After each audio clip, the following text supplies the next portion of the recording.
সুপ্রিয় শিক্ষার্থীরা, তোমাদের সবাইকে স্বাগতম গণিতের এসএসসি এমসিকিউ সিরিজে। আসন্ন এসএসসি 26 ব্যাচের জন্য আমি 10টি পাতার একটি নোট বানিয়েছি এবং আশা করছি এই 10টি পাতার নোটটি তোমরা যদি আমার সঙ্গে আমার চ্যানেলে সলভ করো, তোমাদের এমসিকিউ নিয়ে আর কারো কোনো প্রবলেম থাকবে না। আজকে আমাদের ওই 10টি পাতার প্রথম 3টি পাতা নিয়ে আমার এই ভিডিওটি বানানো হচ্ছে। তো কথাবার্তা না বলে চলো শুরু করা যাক এবং তোমরা সবাই মন দিয়ে ক্লাসটি করে, আশা করছি ক্লাস করার পর তোমরা অনেক উপকৃত হবা। চলো শুরু করি। প্রথমে আমরা আমাদের নোটের প্রথম 3 পাতাতে আমরা কিছু জ্ঞানমূলক বানিয়েছি, মানে জ্ঞানমূলক টাইপ কথাবার্তা নিয়ে, কোশ্চেন নিয়ে আমরা এই পর্বটা বানিয়েছি। এরপরে আমরা পরে আরও 3 পাতার একটি ভিডিও বানাবো এবং পরবর্তীতে আরও 4 পাতার একটি ভিডিও বানাবো। মোট 3টি আমরা ভিডিও বানাবো। চলো শুরু করি। প্রথমে এখানে বলা আছে যে কোনো সেটের উপাদান সংখ্যা n হলে তার শক্তি সেটের সংখ্যা বা উপসেট সংখ্যা হবে 2 টু দি পাওয়ার n এবং প্রকৃত উপসেট সংখ্যা হবে 1 কম 2 টু দি পাওয়ার n-1। এটা বলা আছে। তার মানে এটার অর্থকে আমি একটু আমরা চেয়ে দেখি। তোমরা যদি এই নোটটা কারো কাছে না থাকে, আমি নিচে কমেন্ট বক্সে পিডিএফ লিঙ্ক দিয়ে দেবো এই নোটের। ওকে, প্রথম 3 পৃষ্ঠার। তাহলে কোনো সেটের উপাদান সংখ্যা যদি n হয়, মনে করো একটা সেটের মধ্যে আছে 1 2 3, পাওয়ার অফ এর উপাদান সংখ্যা কত বললো? উপাদান পাওয়ার অফ পি যদি থাকে, কোনো সেটের সামনে যদি পি থাকে, তার মানে এটা বোঝায় পাওয়ারের বাংলা হলো শক্তি সেট। আচ্ছা, এখন অনেক স্টুডেন্ট হয়তো বুঝবে না যে শক্তি সেট কী বা পাওয়ার সেট কী।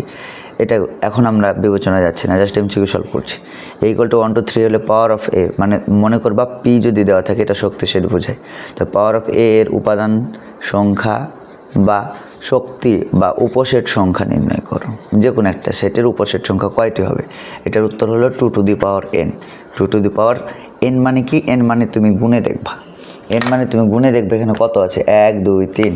তাহলে 2 এর উপর n মানে 2 এর উপর 3, 2 এর উপর 3 দিলে 8টি। আর যদি বলে প্রকৃত মানে কিন্তু 1 কমে যাবে, মানে 2 টু দি পাওয়ার n-1। বলতো 2 এর উপর 3 দিলে কত হয়? 8 - 1। 8 থেকে একবার দিলে কয়টি বলো তো? 7টি। তার মানে একটা কথা মনে রাখবা, একটা সেটের উপাদান যত, তার পাওয়ার অফ এ, মানে এ সেট হলে তার পাওয়ার অফ এ মানে তার শক্তি সেটের উপাদান অথবা তার উপসেট সংখ্যা, একই কথা। শক্তি সেটের উপাদান বা উপসেট সংখ্যা কয়টি হবে? 2 টু দি পাওয়ার n-টি। গুণে দেখবে n এর মান কত, 1 2 3। n এর মান কত বলো তো? 3। 4টা উপাদান হলে 2 টু দি পাওয়ার 4, 5টা উপাদান হলে 2 টু দি পাওয়ার 5, 6টি উপাদান হলে 2 টু দি পাওয়ার 6। এইভাবে আমরা উত্তর বের করে ফেলবো। এবং প্রকৃত শব্দটা বলে 1 কমে যাবে। তাহলে প্রকৃত শব্দ বলে 1 কমে যাবে। এখানে যদি প্রকৃত বলতে, তাহলে 2 টু দি পাওয়ার কত? 3-1। ওকে, আশা করছি এটা আমরা পারবা।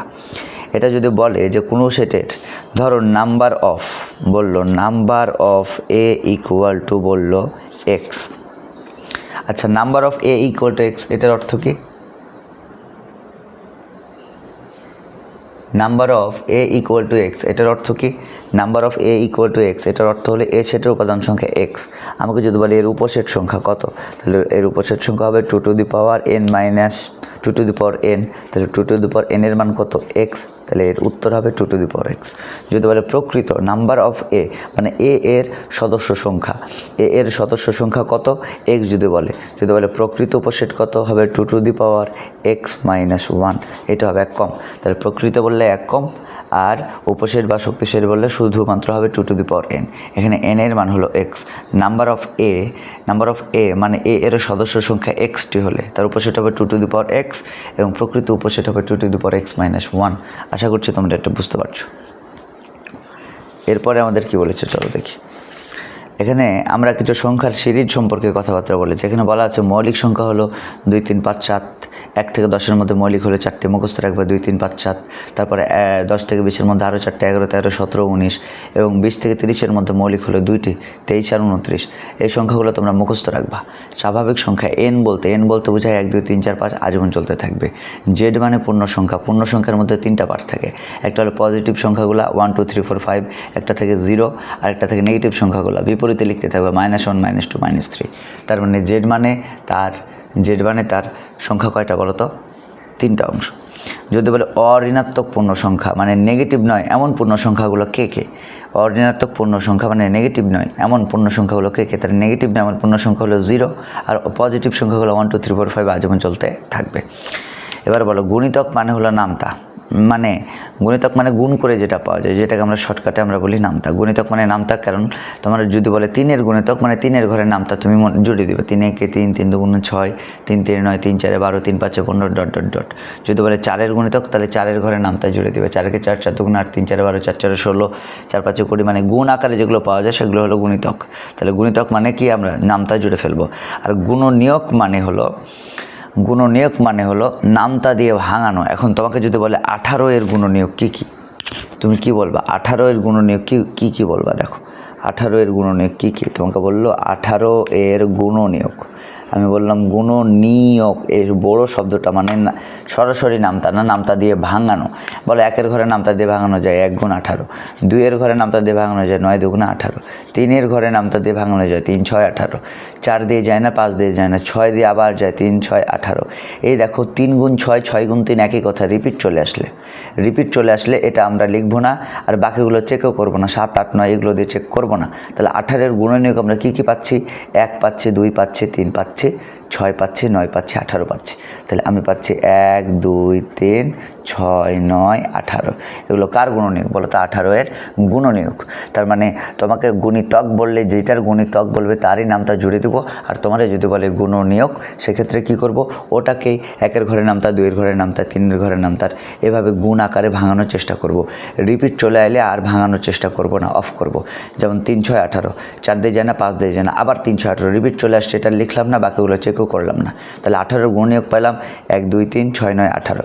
তোমাকে যদি বলে প্রকৃত গুণনীয়ক কে, প্রকৃত গুণনীয়ক হলে এই মূল সংখ্যাটা বাদ পড়ে যাবে, সর্বোচ্চ সংখ্যা বাদ দিয়ে তার ছোটোগুলোকে বলা হয় প্রকৃত গুণনীয়ক। তাহলে প্রকৃত গুণনীয়ক হবে 1 2 3 6 আর 9। তাহলে তোমাকে এরকম করে এখন তুমি বলবা এই জিনিসটা কোথায় কাজে লাগবে? তোমাকে বললো এ সেট ইকুয়াল টু বললো 18-এর গুণনীয়ক, তাহলে এ সেটের উত্তর কী হবে? তখন এ সেটের উত্তর হবে 1 2 3 6 9 18। আর তোমাকে যদি বলে এ সেট হলো 18-এর প্রকৃত গুণনীয়ক, তখন এ সেটের উত্তর কী হবে? 1 2 3 and 6 9। ওকে, আশা করছি তোমরা বুঝতে পারছো। গুণনীয়ক মানে নামতা দিয়ে ভাঙানো। এরকম তোমরা বলে 25-এর গুণনীয়ক বলতে পারে, গুণনীয়ক মানেই নামতা দিয়ে ভাঙানো, তোমরা নামতা দিয়ে ভাঙিয়ে ফেলবা। আশা করছি বুঝতে পারছো। এখানে বলা আছে প্রকৃত গুণনীয়ক মানে মূল সংখ্যা বাদ দিয়ে ছোটোগুলো, আমরা একটু আগে দেখলাম যে 18 বাদ দিয়ে বাকিগুলো তার প্রকৃত গুণনীয়ক। এরপরে আমরা বলেছি ইউনিয়ন মানে কি? ইউনিয়ন এই চিহ্নটাকে উপরের দিকের এই চিহ্নটা, সেটের মধ্যে কিছু চিহ্ন আছে যে A set equal to union A union B. আমরা জানি এ সেটের মধ্যে যদি 1 2 3 থাকে, ইউনিয়ন বি সেটের মধ্যে যদি 2 3 থাকে, তাহলে ইউনিয়ন মানে হলো এই উপরের দিকের এই চিহ্নটাকে আমরা বলবো, আপারটাকে বলবো ইউনিয়ন মানে সবাইকে একবার, কেউ বাদ যাবে না, 1 2 3 1 2 3। ইউনিয়নের অর্থ হলো সবাইকে একবার। আর নিচের দিকে যদি থাকে তাহলে এটাকে আমরা বলবো, চিহ্ন যদি নিচের দিকে ঘুরে যায়, দুইটা সেটের মধ্যে চিহ্ন যদি নিচের দিকে ঘুরে যায় তাহলে এটাকে আমরা বলি ইন্টারসেকশন। এটুক তো তোমরা জানো।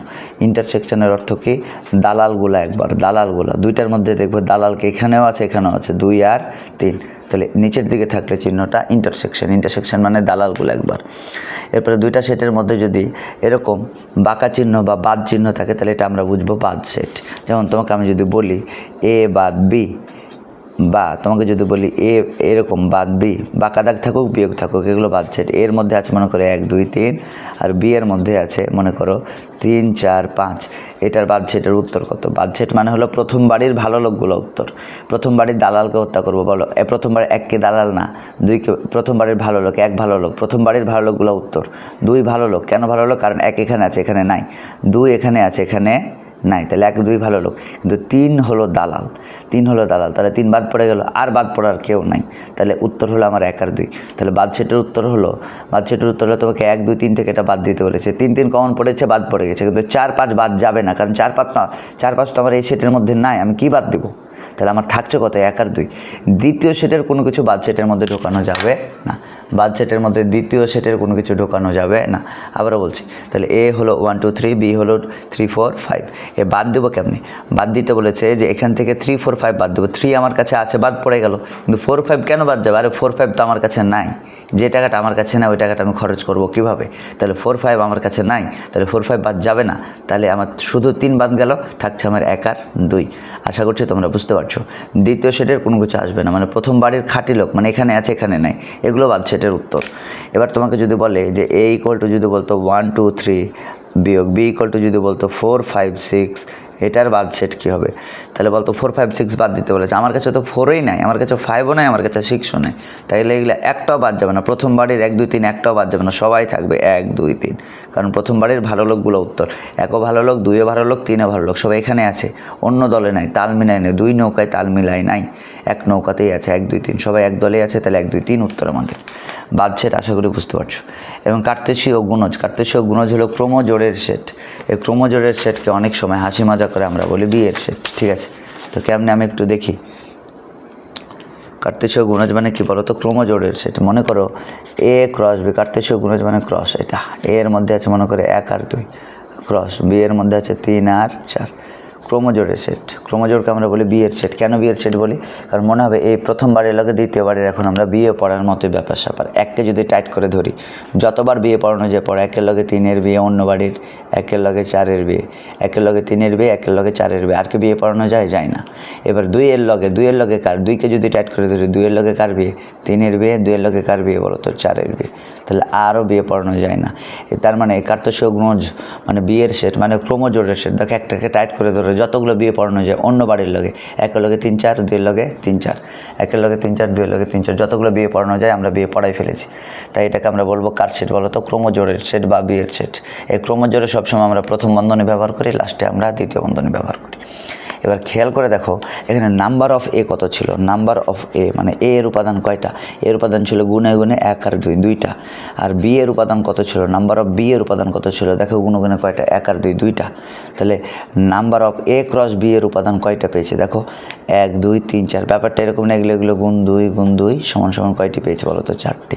তার মানে আমার কিন্তু মিলছে। দেখো খেয়াল করে, নাম্বার অফ এ পেয়েছিলাম গুণে গুণে 2টা, নাম্বার অফ বিও পেয়েছিলাম গুণে গুণে 2টা, number of A cross B, ক্রসের উত্তর পেয়েছি এই 2 আর 2 গুণ দিলে কত বলো তো? 4টি। তাহলে আমি বুঝতে পারছি যে প্রথম সেটের উপাদান যত, দ্বিতীয় সেটের উপাদান যত, তার ক্রসের উপাদান হবে তাদেরই গুণফল। প্রথম সেটের আর দ্বিতীয় সেটের গুণফল হবে তাদের ক্রসের উত্তর। বোঝা গেছে? এখন তোমাকে যদি আমি কোনো এমসিকিউ দিই যে নাম্বার অফ এ হলো 5 আর নাম্বার অফ বি হলো 4, মানে এ সেটের উপাদান 5টি আর বি সেটের উপাদান 4টি, তাহলে number of A cross B এর উপাদান কয়টি? জাস্ট গুণ দেবা, 5 আর 4 গুণ দেবা, 4 5 কয়টি বলো তো? 20টি। আশা করছি তোমরা বুঝতে পারছো। যদি তোমাকে আবার এরকম বলে যে number of A equal to মনে করো x, number of A equal to তোমার বললো এক্স আর number of B equal to তোমার বললো ওয়াই, তাহলে number of A cross B কত? জাস্ট কী হবে বলো তো? গুণ এক্স আর ওয়াই, গুণ দিলে এক্স ওয়াই। আশা করছি বুঝতে পারছো। তাহলে ক্রসের উত্তরগুলো আমরা কী করবো? জাস্ট গুণ দিয়ে ফেলবো, কার্তেশীয় গুণজ। এরপরে বলেছে এখানে একটা কথা বলেছে, একটি সেটের উপাদান সংখ্যা এ এবং অপর সেটের উপাদান সংখ্যা বি হলে তাদের কার্তেশীয় গুণজের উপাদান সংখ্যা হবে এ বি। বুঝতে পারছো যে নাম্বার অফ একটা প্রথম সেটের উপাদান সংখ্যা গুণগুণে পাইলাম এটি, আর 2 নম্বর সেটের উপাদান সংখ্যা গুণগুণে পাইলাম বিটি। তাদের কার্তেশীয় গুণজ কী হবে? তাদেরই সংখ্যার গুণফল, এ আর বি এর গুণফল দিলে কি এ বি। একটু আগে আমরা দেখলাম। তারপরে কি বলা হচ্ছে দেখো এখানে ফাঁকা সেটের প্রকাশ। ফাঁকা সেটের প্রকাশ, এই গ্রিক অক্ষরে এই অক্ষরটা দিয়ে ফাঁকা সেটকে প্রকাশ করে, গোল্লা দিয়ে তার পেটটা কেটে দিবা, অথবা ফাঁকা সেট এইভাবে প্রকাশ করবো। ফাঁকা সেটের শক্তি সেট কয়টি? ফাঁকা সেটের শক্তি সেট হলো একটি, ফাঁকা দিয়ে ব্র্যাকেট দিয়ে ফেলবে, এটাকে বলা হয় ফাঁকা সেটের শক্তি সেট। মনে রাখবা ফাঁকা সেটের শক্তি সেট, ঠিক আছে? তার মানে একটা কথা মনে রাখবা, শক্তি সেট মানে কি? শক্তি সেট মানে হলো যতগুলো পারো সেট গঠন করে। এ এর মান যদি হয় 2, তাহলে এর শক্তি সেট পাওয়ার অফ এ কত হবে? কতগুলো সেট গঠন করতে পারে? 2 নিজে একটা আর ফাঁকা সেট একটা। ফাঁকা সেট হলো সকল সেটের উপসেট। এই ফাঁকা সেট হলো সকল সেটের কি বলতো? উপসেট। তাহলে একটা হলে তার উপসেট কয়টা বলতো? না, পাওয়ার সেট কয়টা? 2টা। পাওয়ার সেটের উপাদান কয়টা? 2টা। একটা হলে 2টা, 2টা হলে 4টা, 3টা হলে 8টা, 4টা হলে 16টা, এটা আমরা জানি। কিন্তু ফাঁকা সেটের পাওয়ার সেট কত? ফাঁকা সেটের পাওয়ার সেট হলো ওটা নিজে, ফাঁকাটা নিজে।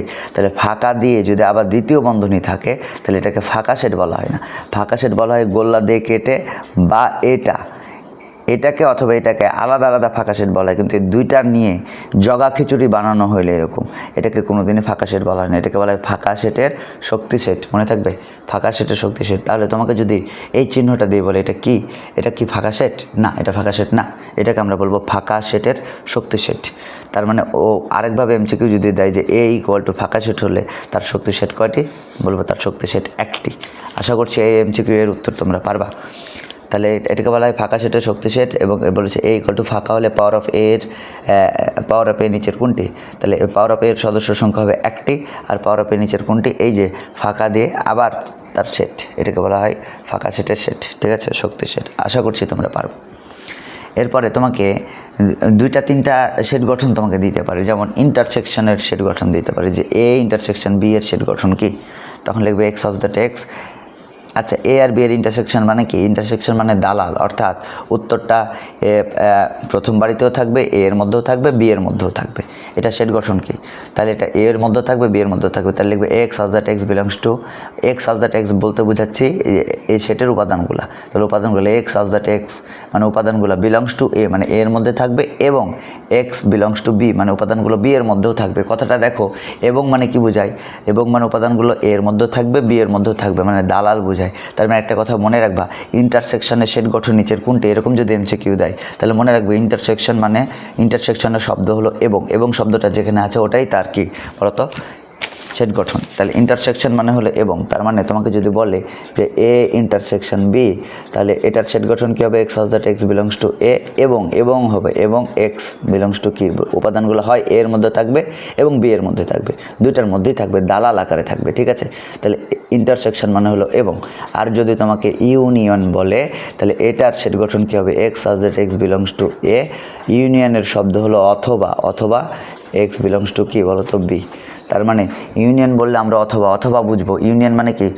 প্রথম সেটাও থাকতে পারে, দ্বিতীয় সেটাও থাকতে পারে। তার মানে উপাদানগুলো এক্স বিলংস টু এ এর মধ্যেও থাকতে পারে, অথবা উপাদানগুলো এক্স মানে হলো উপাদানগুলো বি এর মধ্যেও থাকতে পারে। তার একটা কথা মনে রাখবা, ইন্টারসেকশনের সেট গঠন হলো এবং, আর ইউনিয়নের সেট গঠন হলো অথবা। তোমাকে যদি বলে এ ইউনিয়ন বি এর সেট গঠন নিচের কোনটি, তখন আমরা অথবা শব্দটিকে খুঁজবো, আর ইন্টারসেকশন দেখলে আমরা এবং শব্দটিকে খুঁজবো। আশা করছি তোমরা এটা বুঝতে পারছো কিনা আমাকে একটু কমেন্ট করে জানাই। এই পৃষ্ঠা আমরা পড়ে ফেললাম, এবার আমাদের দ্বিতীয় পৃষ্ঠাতে যাই। প্রথম পাতাতেই আমরা আছি। ঠিক আছে, ওকে, চলো দেখি। এখন তোমরা বলবা যে তোমরা এখন বলতে পারবা এখান থেকে এখন বলতে পারবে এই পৃষ্ঠাতে আমরা কী পড়লাম? একটা 2 টু দি পাওয়ার n পড়লাম, তাছাড়া আমরা পড়লাম কিছু সংখ্যা সিরিজ পড়লাম, তাছাড়া আমরা সেটের কি পড়লাম বলো তো? তোমরা অনেকে এখন বলবা যে এই পৃষ্ঠা থেকে আমরা কী পড়লাম? এই পৃষ্ঠা থেকে আমরা 2 টু দি পাওয়ার n এর এই বিষয়টা পড়লাম, তারপরে সিরিজ পড়লাম, ইউনিয়ন ইন্টারসেকশন এগুলো পড়লাম, কার্তেশীয় গুণজ এবং সেট গঠন এগুলো পড়লাম। আর প্রশ্ন এগুলো থেকে কীভাবে প্রশ্ন আসতে পারে? এভাবে অনেকভাবে প্রশ্ন আসতে পারে।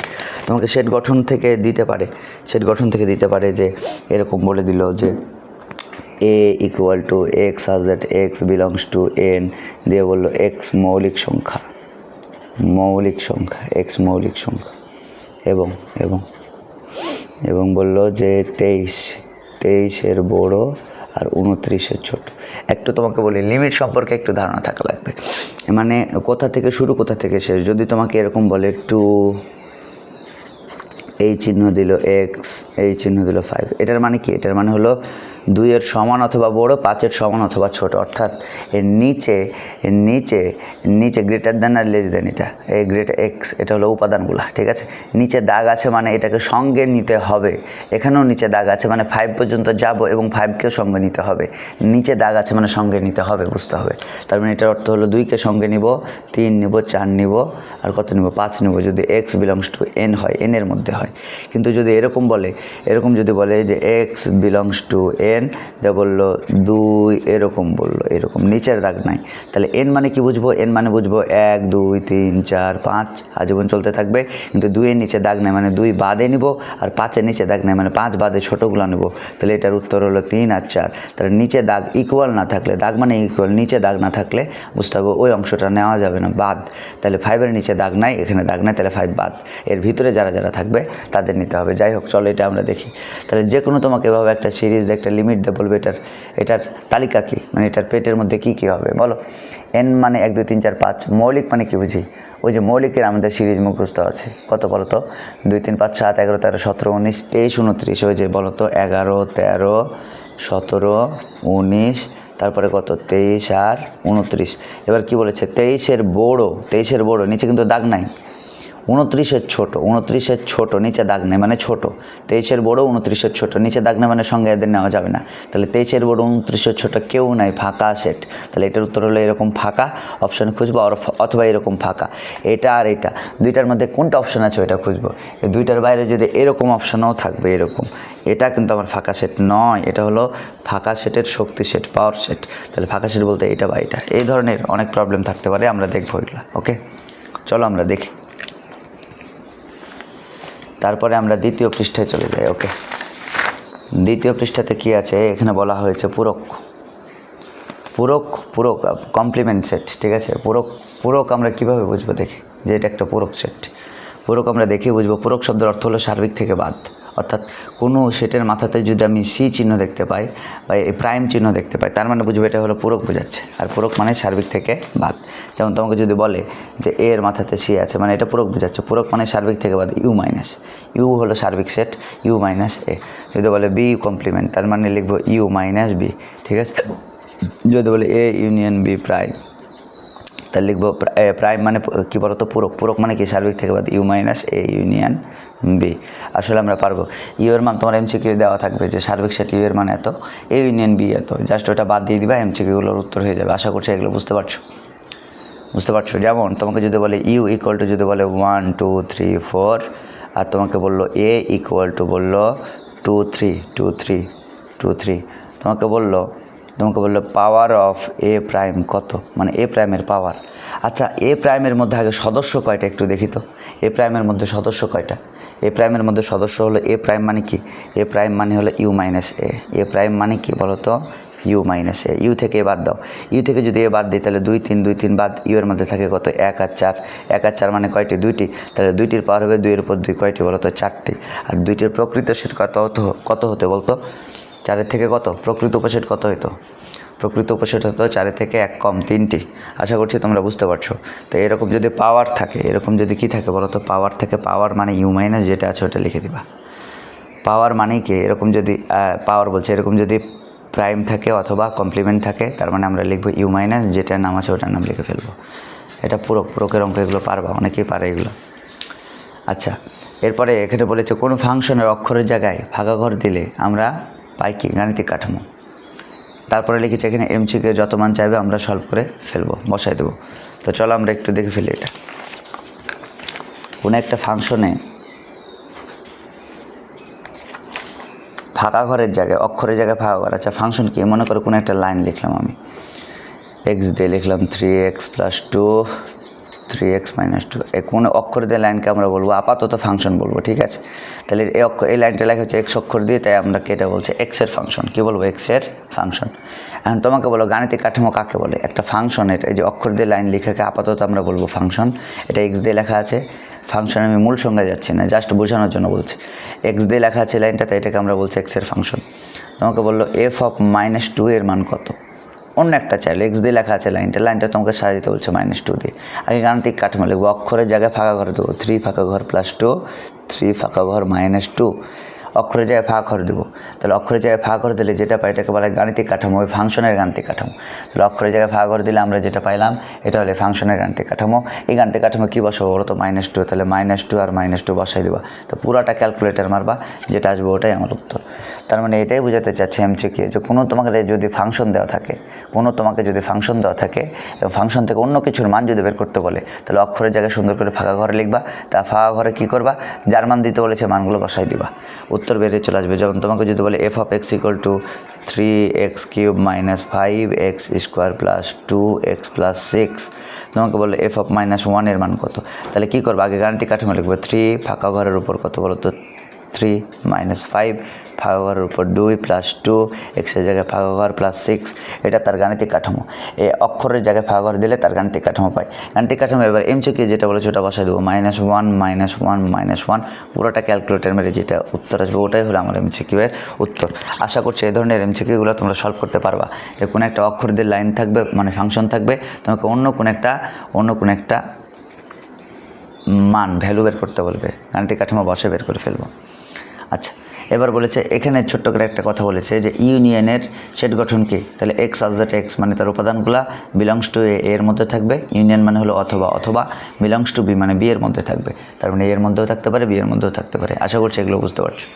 এবার বলেছে কোনো অন্যায়, অন্যায় মানে রিলেশন মানে সম্পর্ক, জোড়া জোড়া যদি তুমি দেখতে পাও, এরকম অন্যায় আসলে কি বলবো, এরকম ক্রমজোড়ে যদি সেট দেখতে পাও তুমি, ক্রমজোড়ে সেট জোড়া জোড়া, যে লেখা আছে 1,2 2,3, আবার লেখা আছে 3,4, এরকম লেখা আছে জোড়া জোড়া, এই জোড়া জোড়ার সেটকে বি এর সেট, জোড়া জোড়ার সেটকে আমরা বলবো অন্যায়।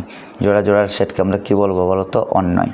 এখন এই অন্যায়ের মধ্যে একটা কথা খেয়াল করে দেখো যে কোনো অন্যায়ের প্রথম উপাদানগুলোকে বলা হয় ডোমেন এবং দ্বিতীয় উপাদানগুলোকে বলা হয় রেঞ্জ, এই কথাটা বলেছি। তাহলে বলতো এই অন্যায়ের ডোমেন কত, ডোমেন মানে হলো প্রথম উপাদান, ডোমেন বলতে প্রথম উপাদানের সেটকে বলে। প্রথম উপাদানে আছে 1, প্রথম উপাদানে আছে 2, প্রথম উপাদানে আছে 3, তাহলে 1 2 3 হলো ডোমেন, এটা ডোমেনের সেট। আর তোমরা যদি বলে রেঞ্জের সেট কত, লেখা আছে দ্বিতীয় উপাদানগুলোকে বলা হয় রেঞ্জ, 2 3 আর 4, তাহলে 2 3 4। তাহলে এখানে একটা অন্যায় দিয়ে তোমাকে যদি বলে ডোমেন কত এমসিকিউ, তাহলে প্রথম উপাদানের সেট, প্রথম উপাদানের সেট কি আছে 1 2 3, আর রেঞ্জ হলো দ্বিতীয় উপাদানের সেট 2 3 4, 2 নম্বরে কে আছে 2 3 4, তাহলে রেঞ্জ হলো 4। আর রিপিট থাকলে আমরা রিপিট লিখবো না, যেমন কোনো একটা অন্যায় এখানে বললাম 1,1, তারপরে লিখলাম 1,2, তারপরে লিখলাম 2,2, এটা লিখলাম, ঠিক আছে। এবার দেখো তো এটা ডোমেন কত, ডোমেন হলো, ডোমেন কি তুমি এভাবে লিখবা যে 1,1,2, রিপিট থাকলে রিপিট লিখবে না, শুধু লিখবো 1 2, শুধু কি লিখবো 1 2, রিপিট থাকলে রিপিট লিখবো না। ডোমেন মানে প্রথম উপাদান, প্রথম উপাদানে 1 1 আর 2 আছে, কিন্তু আমরা লিখবো 1 আর 2, রিপিট থাকলে রিপিট লিখবো না। এই কথাটা রেঞ্জের ক্ষেত্রেও সত্য। তাহলে রেঞ্জ হলো দ্বিতীয় উপাদান, দ্বিতীয় উপাদানে কি আছে 1 আর 2, 1 2 2 আছে, কিন্তু রিপিট থাকলে রিপিট লিখবো না, লিখবো 1 আর 2, রেঞ্জ হলো 1 আর 2, দ্বিতীয় উপাদানগুলো। তাহলে ডোমেন রেঞ্জ লিখতে গিয়ে রিপিট থাকলে রিপিট লিখবো না, তাহলে একটা অন্যায়ের ডোমেন রেঞ্জ আমরা পারবো। তারপর এখানে বলা আছে কোনো অন্যায়ের প্রথম উপাদানগুলো সবাই ভিন্ন ভিন্ন হলে সেটি ফাংশন এবং রিপিট হলে ফাংশন নয়, এখানে লেখা আছে। দেখো কোনো অন্যায়ের প্রথম উপাদানগুলো সবাই ভিন্ন ভিন্ন হলে সেটি নাকি ফাংশন। খেয়াল করে দেখো এখানে অন্যায় আছে 2টা, এই অন্যায়টা দেখো প্রথম উপাদানগুলো, প্রথম উপাদানকে 1 2 আর 3, প্রথম উপাদানগুলো হলো 1 2 3, সবাই ভিন্ন ভিন্ন। দেখো কোনো ফাংশনের প্রথম উপাদানগুলো যদি সবাই ভিন্ন ভিন্ন হয়, কোনো অন্যায়ের প্রথম উপাদান 1, প্রথম উপাদান 2, প্রথম উপাদান 3, 1 2 3 কিন্তু সবাই ভিন্ন ভিন্ন, 1 2 3 সবাই ভিন্ন ভিন্ন, কেউ রিপিট নাই। তাহলে কোনো অন্যায়ের যদি প্রথম উপাদানগুলো সবাই ভিন্ন ভিন্ন হয়, ইউনিক হয়, তাহলে ওটা একটা বলবো ওটা ফাংশন, ওই অন্যায় আবার একই লগে কী বলো তো ফাংশন, ঠিক আছে। আর কোনো অন্যায়ের প্রথম উপাদানগুলোর মধ্যে অর্থাৎ ডোমেনের মধ্যে যদি আমি রিপিট পাই, মানে রিপিট হয়েছে কোনো উপাদান, যেমন 1 এখানে 2বার রিপিট হয়েছে, 2 আছে 1বার, কিন্তু 1 এখানে কয়বার রিপিট হয়েছে বলো তো 2বার। রিপিট হলে এটাকে অন্যায়টাকে আমরা কোনো মতেই ফাংশন বলতে পারবো না। তাই এটা একটা অন্যায় থেকে গেলে এটা ফাংশন নয়, কারণ এর প্রথম সংখ্যাগুলো কী হয়েছে, এর মধ্যে রিপিট পাওয়া গেছে, 1 হলো রিপিট পাওয়া গেছে, তাহলে রিপিটেশন থাকা যাবে না। রিপিট থাকলে আমরা বলবো এটা অন্যায় নয়, আর রিপিট থাকলে বলবো ফাংশন নয়। আর যদি সবাই ইউনিক হয় তাহলে এটাকে আমরা বলবো ফাংশন। তাহলে এটাই কথা বলা হয়েছে। তাহলে এখানের মধ্যে এটা হলো ফাংশন আর এটা হলো ফাংশন নয়। তাহলে এমসিকিউ যদি বলে কোনটি ফাংশন নয়, আশা করছি তোমরা বুঝতে পারবা যে কোনো অন্যায়ের প্রথম উপাদানগুলো সবাই যদি ভিন্ন ভিন্ন হয় তাহলে সেটা ফাংশন, আর রিপিট হলে ফাংশন নয়। আশা করছি পারবা। এখানে বলেছে number of A equal to P, number of B equal to Q হলে number of A cross B এর মান কত, পি আর কিউ এর গুণফল দিলে পি কিউ। এখানে বলেছে এ ক্রস বি এর সেট গঠন রূপ কি, এ ক্রস বি এর সেট গঠন রূপ কি, চলো দেখি এ ক্রস বি এর সেট গঠন রূপ কি। বলেছে এ ক্রস বি এর সেট গঠন রূপ, তাহলে সেট গঠন, আচ্ছা ক্রসে সবসময় কী থাকে বলো তো, জোড়া জোড়া থাকে, মানে এক্স ওয়াই দিয়ে লিখবো এক্স কমা ওয়াই, মানে এটা দ্বারা বোঝাচ্ছি যে ক্রসের গুণফলে তারা জোড়া জোড়া থাকে। তার মধ্যে এক্স মানে প্রথম উপাদান থেকে, কার ভিতর থেকে, প্রথম সেট এখানে কে আছে বলো তো এ, তাহলে এক্স বিলংস টু এ, প্রথম উপাদানগুলো থাকবে এ থেকে, তারপরে লিখবো এবং ওয়াই মানে হলো দ্বিতীয় উপাদানগুলো, ওয়াই বিলংস টু দ্বিতীয় উপাদানগুলো থাকবে বি থেকে, 2 নম্বর সেট থেকে। এটাই হলো কার সেট গঠন রূপ, বলো তো কার্তেজ অনুযায়ী সেট গঠন রূপ। তাহলে আমরা 3টা সেট গঠন রূপ পড়লাম। একটা হলো ইউনিয়ন মানে হলো অথবা, ইন্টারসেকশন মানে হলো এবং ক্রস মানে হলো জোড়া জোড়া মানে এক্স কমা ওয়াই, এক্স মানে প্রথম উপাদানগুলো থাকবে প্রথম সেট কি এ থেকে, এবং ওয়াই মানে হলো দ্বিতীয় উপাদানগুলো থাকবে দ্বিতীয় সেট কি থেকে বলো তো বি থেকে, এবং দিব। আশা করছি তোমরা মুখস্থ রাখবে, ওটাই এখানে লেখা আছে। এরপরে বলেছে উপসেটের প্রতীক। উপসেট বলতে সবাইকে বোঝানো হয় এই সাবসেটের এই প্রতীক। উপসেট মানে সাবসেট, উচ্চারণ করবো সাবসেট, ঠিক আছে। তাহলে উপসেটের প্রতীক হলো এইটা, এটা হলো উপসেটের প্রতীক। আর প্রকৃত উপসেটের প্রতীক হলো এইটা, ঠিক আছে। তাহলে আশা করছি তোমরা এই তথ্যগুলো একটু মুখস্থ রাখবে যে উপসেটের প্রতীক হলো এইটা আর প্রকৃত উপসেটের প্রতীক এইটা। কোথায় কাজে লাগবে? এটা হলো উপসেট আর এটা হলো প্রকৃত উপসেট। আচ্ছা, উপসেট আর প্রকৃত উপসেট কি? মনে করো এ ইকুয়াল টু, মনে করো 1 আর 2। তাহলে বলো তো এর উপসেট কী কী? উপসেট মানে হলো যতগুলো পারো সেট গঠন করো, 1 একটা, 2 একটা, পুরাটা 1, 2 একটা, ফাঁকা একটা। তাহলে আমি যদি বলি এটা এটার কি? উপসেট। এটা এটার কি? উপসেট। এটা এটার কি? উপসেট। এটা এটার কি? উপসেট। সবগুলোই হলো উপসেট, উপসেটের চিহ্ন হলো এগুলো, ঠিক আছে। কিন্তু আমি যদি বলি যেটা মূল সেটের যেগুলো ছোট, এটা এটা এটা ছোটোগুলোকে বলা হয় প্রকৃত উপসেট। যদি আমি আরও নির্দিষ্ট করে বলতে চাই, সাধারণভাবে সবাই মানুষ, কিন্তু মানুষের মধ্যে আবার ভাগ থাকে, কেউ ডাক্তার, কেউ ইঞ্জিনিয়ার, কেউ শিক্ষক, ওই রকম সাধারণভাবে এখান থেকে যতগুলো সেট গঠন করতে পেরেছে সবাই হলো এই উপসেট, এই চিহ্নটা সবাই হলো এটা উপসেট। কিন্তু তার মধ্যে মূল সেটের যেগুলো ছোট সেট তাদেরকে বলা হয় প্রকৃত উপসেট, মানে শুধু এই চিহ্নটা। তাহলে আমি যদি আরও নির্দিষ্ট করে বলি 1 হলো 1, 2 এর কি? প্রকৃত উপসেট। তাহলে তখন প্রকৃত উপসেট বললে এই চিহ্নটা ব্যবহার করবে। 2 হলো এটার প্রকৃত উপসেট, এই চিহ্ন। 1, 2 কি? উপসেট, তাহলে 1, 2 এর জন্য ব্যবহার হবে এই চিহ্ন। আর ফাঁকা সেট হলে এটারও প্রকৃত উপসেট, প্রকৃত, তাহলে ফাঁকা সেটের জন্য ব্যবহার হবে এইটা, ঠিক আছে। তাহলে আমরা উপসেট সবার জন্য ব্যবহার করতে পারবো, আর প্রকৃত হলে আমরা নির্দিষ্ট এটা ব্যবহার করবো। ওকে, আশা করছি এটা তোমরা বুঝতে পারছো। তাহলে উপসেট আর প্রকৃত উপসেট, আশা করছি তোমরা এটা বুঝতে পারছো, ঠিক আছে। এরপরে আমার কি বলেছে দেখো, এখানে বলেছে এ সেট হতে বি এর একটি সম্পর্ক বা অন্যায় আর হলে, মানে আর যে অন্যায়টা পাওয়া গেছে সেটা কোথায় হতে? এ সেট হতে বি এর একটি সম্পর্ক। এবার দেখো এ সেট হতে বি এর একটা সম্পর্ক বলেছে, মানে এ সেট হতে বি এর একটা সম্পর্ক। সম্পর্ক কখন হয়? একটা সেট থেকে আরেকটা সেটের সম্পর্ক কখন হয়? যখন তাদের বিয়ে পড়ায় দিই। বিয়ে মানে কার্তেশীয় গুণজ। বিয়ে মানে কী গুণজ বলো তো? কার্তেশীয় গুণজ। তাহলে একটা সেটকে যখন আরেকটা সেটের লগে বিয়ে পড়াই দিই, একটা সেটকে যখন আরেকটা সেটের লগে আমরা বিয়ে পড়াই দিই, বিয়ে মানে কার্তেশীয় গুণজ, তখন তাদের মধ্যে সম্পর্ক হয়। সম্পর্ক করে আমরা যেটা পাই সেটা হলো অন্যায়। তখন বলেছে এ সেট হতে বি সেটের একটি সম্পর্ক বা অন্যায় হলো আর। আর মনে করো আর, তাহলে আর কি হবে? আর 100 এই উত্তরটা দুইটা সেটকে ক্রস করলে যেটা আমরা পাবো সেটাকে আমরা বলছি আর। দুইটা সেটকে, মানে মনে করো এ সেট ইকুয়াল টু 1, 2 আর বি সেট ইকুয়াল টু কত বলতো? 2, 3। তাহলে 1, 2, 2, 3কে ক্রস করলে যে উত্তরটা পাবো সেটাকে আমরা বলছি আর। আর তাদের ক্রসের মধ্যে সম্পর্ক হলো তারা একে অপরের উপসেট। এই আরটা হবে তার ক্রসের উপসেট, মানে আর আসবে ক্রস থেকে, উপসেটের চিহ্ন ব্যবহার করবে। এইটা একটু মুখস্থ রাখো, মুখস্থ রাখো যে এ সেট হতে বি সেটের একটা সম্পর্ক, সম্পর্ক মানে ক্রস, ক্রস ক্রস যদি আর হয় তাহলে আরের লগে ক্রসের সম্পর্ক হলো তারা একে অপরের উপসেট হয়, প্রকৃত না উপসেট হয়, বা প্রকৃত উপসেট হতে পারে। এটা আমরা সব জায়গায় ব্যবহার করতে পারি, প্রকৃততেও ব্যবহার করতে পারি, উপসেটও ব্যবহার করতে পারি। তাহলে উপসেট হয়, উপসেট মানে এই প্রতীকটা আমরা ব্যবহার করবো, উপসেটের এই প্রতীকটা। ওকে, পারবো? তাহলে আবারও বলছি যে এ সেট হতে বি সেটের একটি সম্পর্ক আর যদি হয়, তাহলে এ ক্রস বি সম্পর্ক আর যদি হয়, তাদের মধ্যে সম্পর্ক হলো তারা একে অপরের উপসেট। উপসেট মানে এই চিহ্নটা মুখস্থ করে রাখবো, ঠিক আছে। তাহলে বলো তো এক্স যদি বলে পি হতে কিউ সেটের একটি সম্পর্ক, পি হতে কিউ সেটের একটি সম্পর্ক আর হলে তাদের মধ্যে সম্পর্ক কি? তাহলে আর পি হতে কিউ এর মধ্যে সম্পর্ক আর, তাহলে সম্পর্ক কেমন হয়? ক্রস দিলেই সম্পর্ক হয়ে যায়। তাদের মধ্যে সম্পর্ক হলো তারা হলো উপসেট। উপসেট মানে কি? উপসেট মানে উপসেটের সাবসেটের এই চিহ্নটা ব্যবহার করে, এটাই তাদের মধ্যে সম্পর্ক। আশা করছি এমসিকিউগুলো তোমরা পারবা, ঠিক আছে। আচ্ছা আচ্ছা, আশা করছি। আচ্ছা, আমরা ওভারঅল টোটালটা পড়ে ফেলি, তারপরে আমরা এমসিকিউগুলো পড়ব। আচ্ছা চলো আমরা সেটের আমরা কিছু সংক্ষিপ্ত প্রশ্ন আমরা সলভ করে ফেলতে পারি। চলো দেখি, কিছু সংক্ষিপ্ত প্রশ্ন আমরা সলভ করে ফেলতে পারি। চলো দেখি।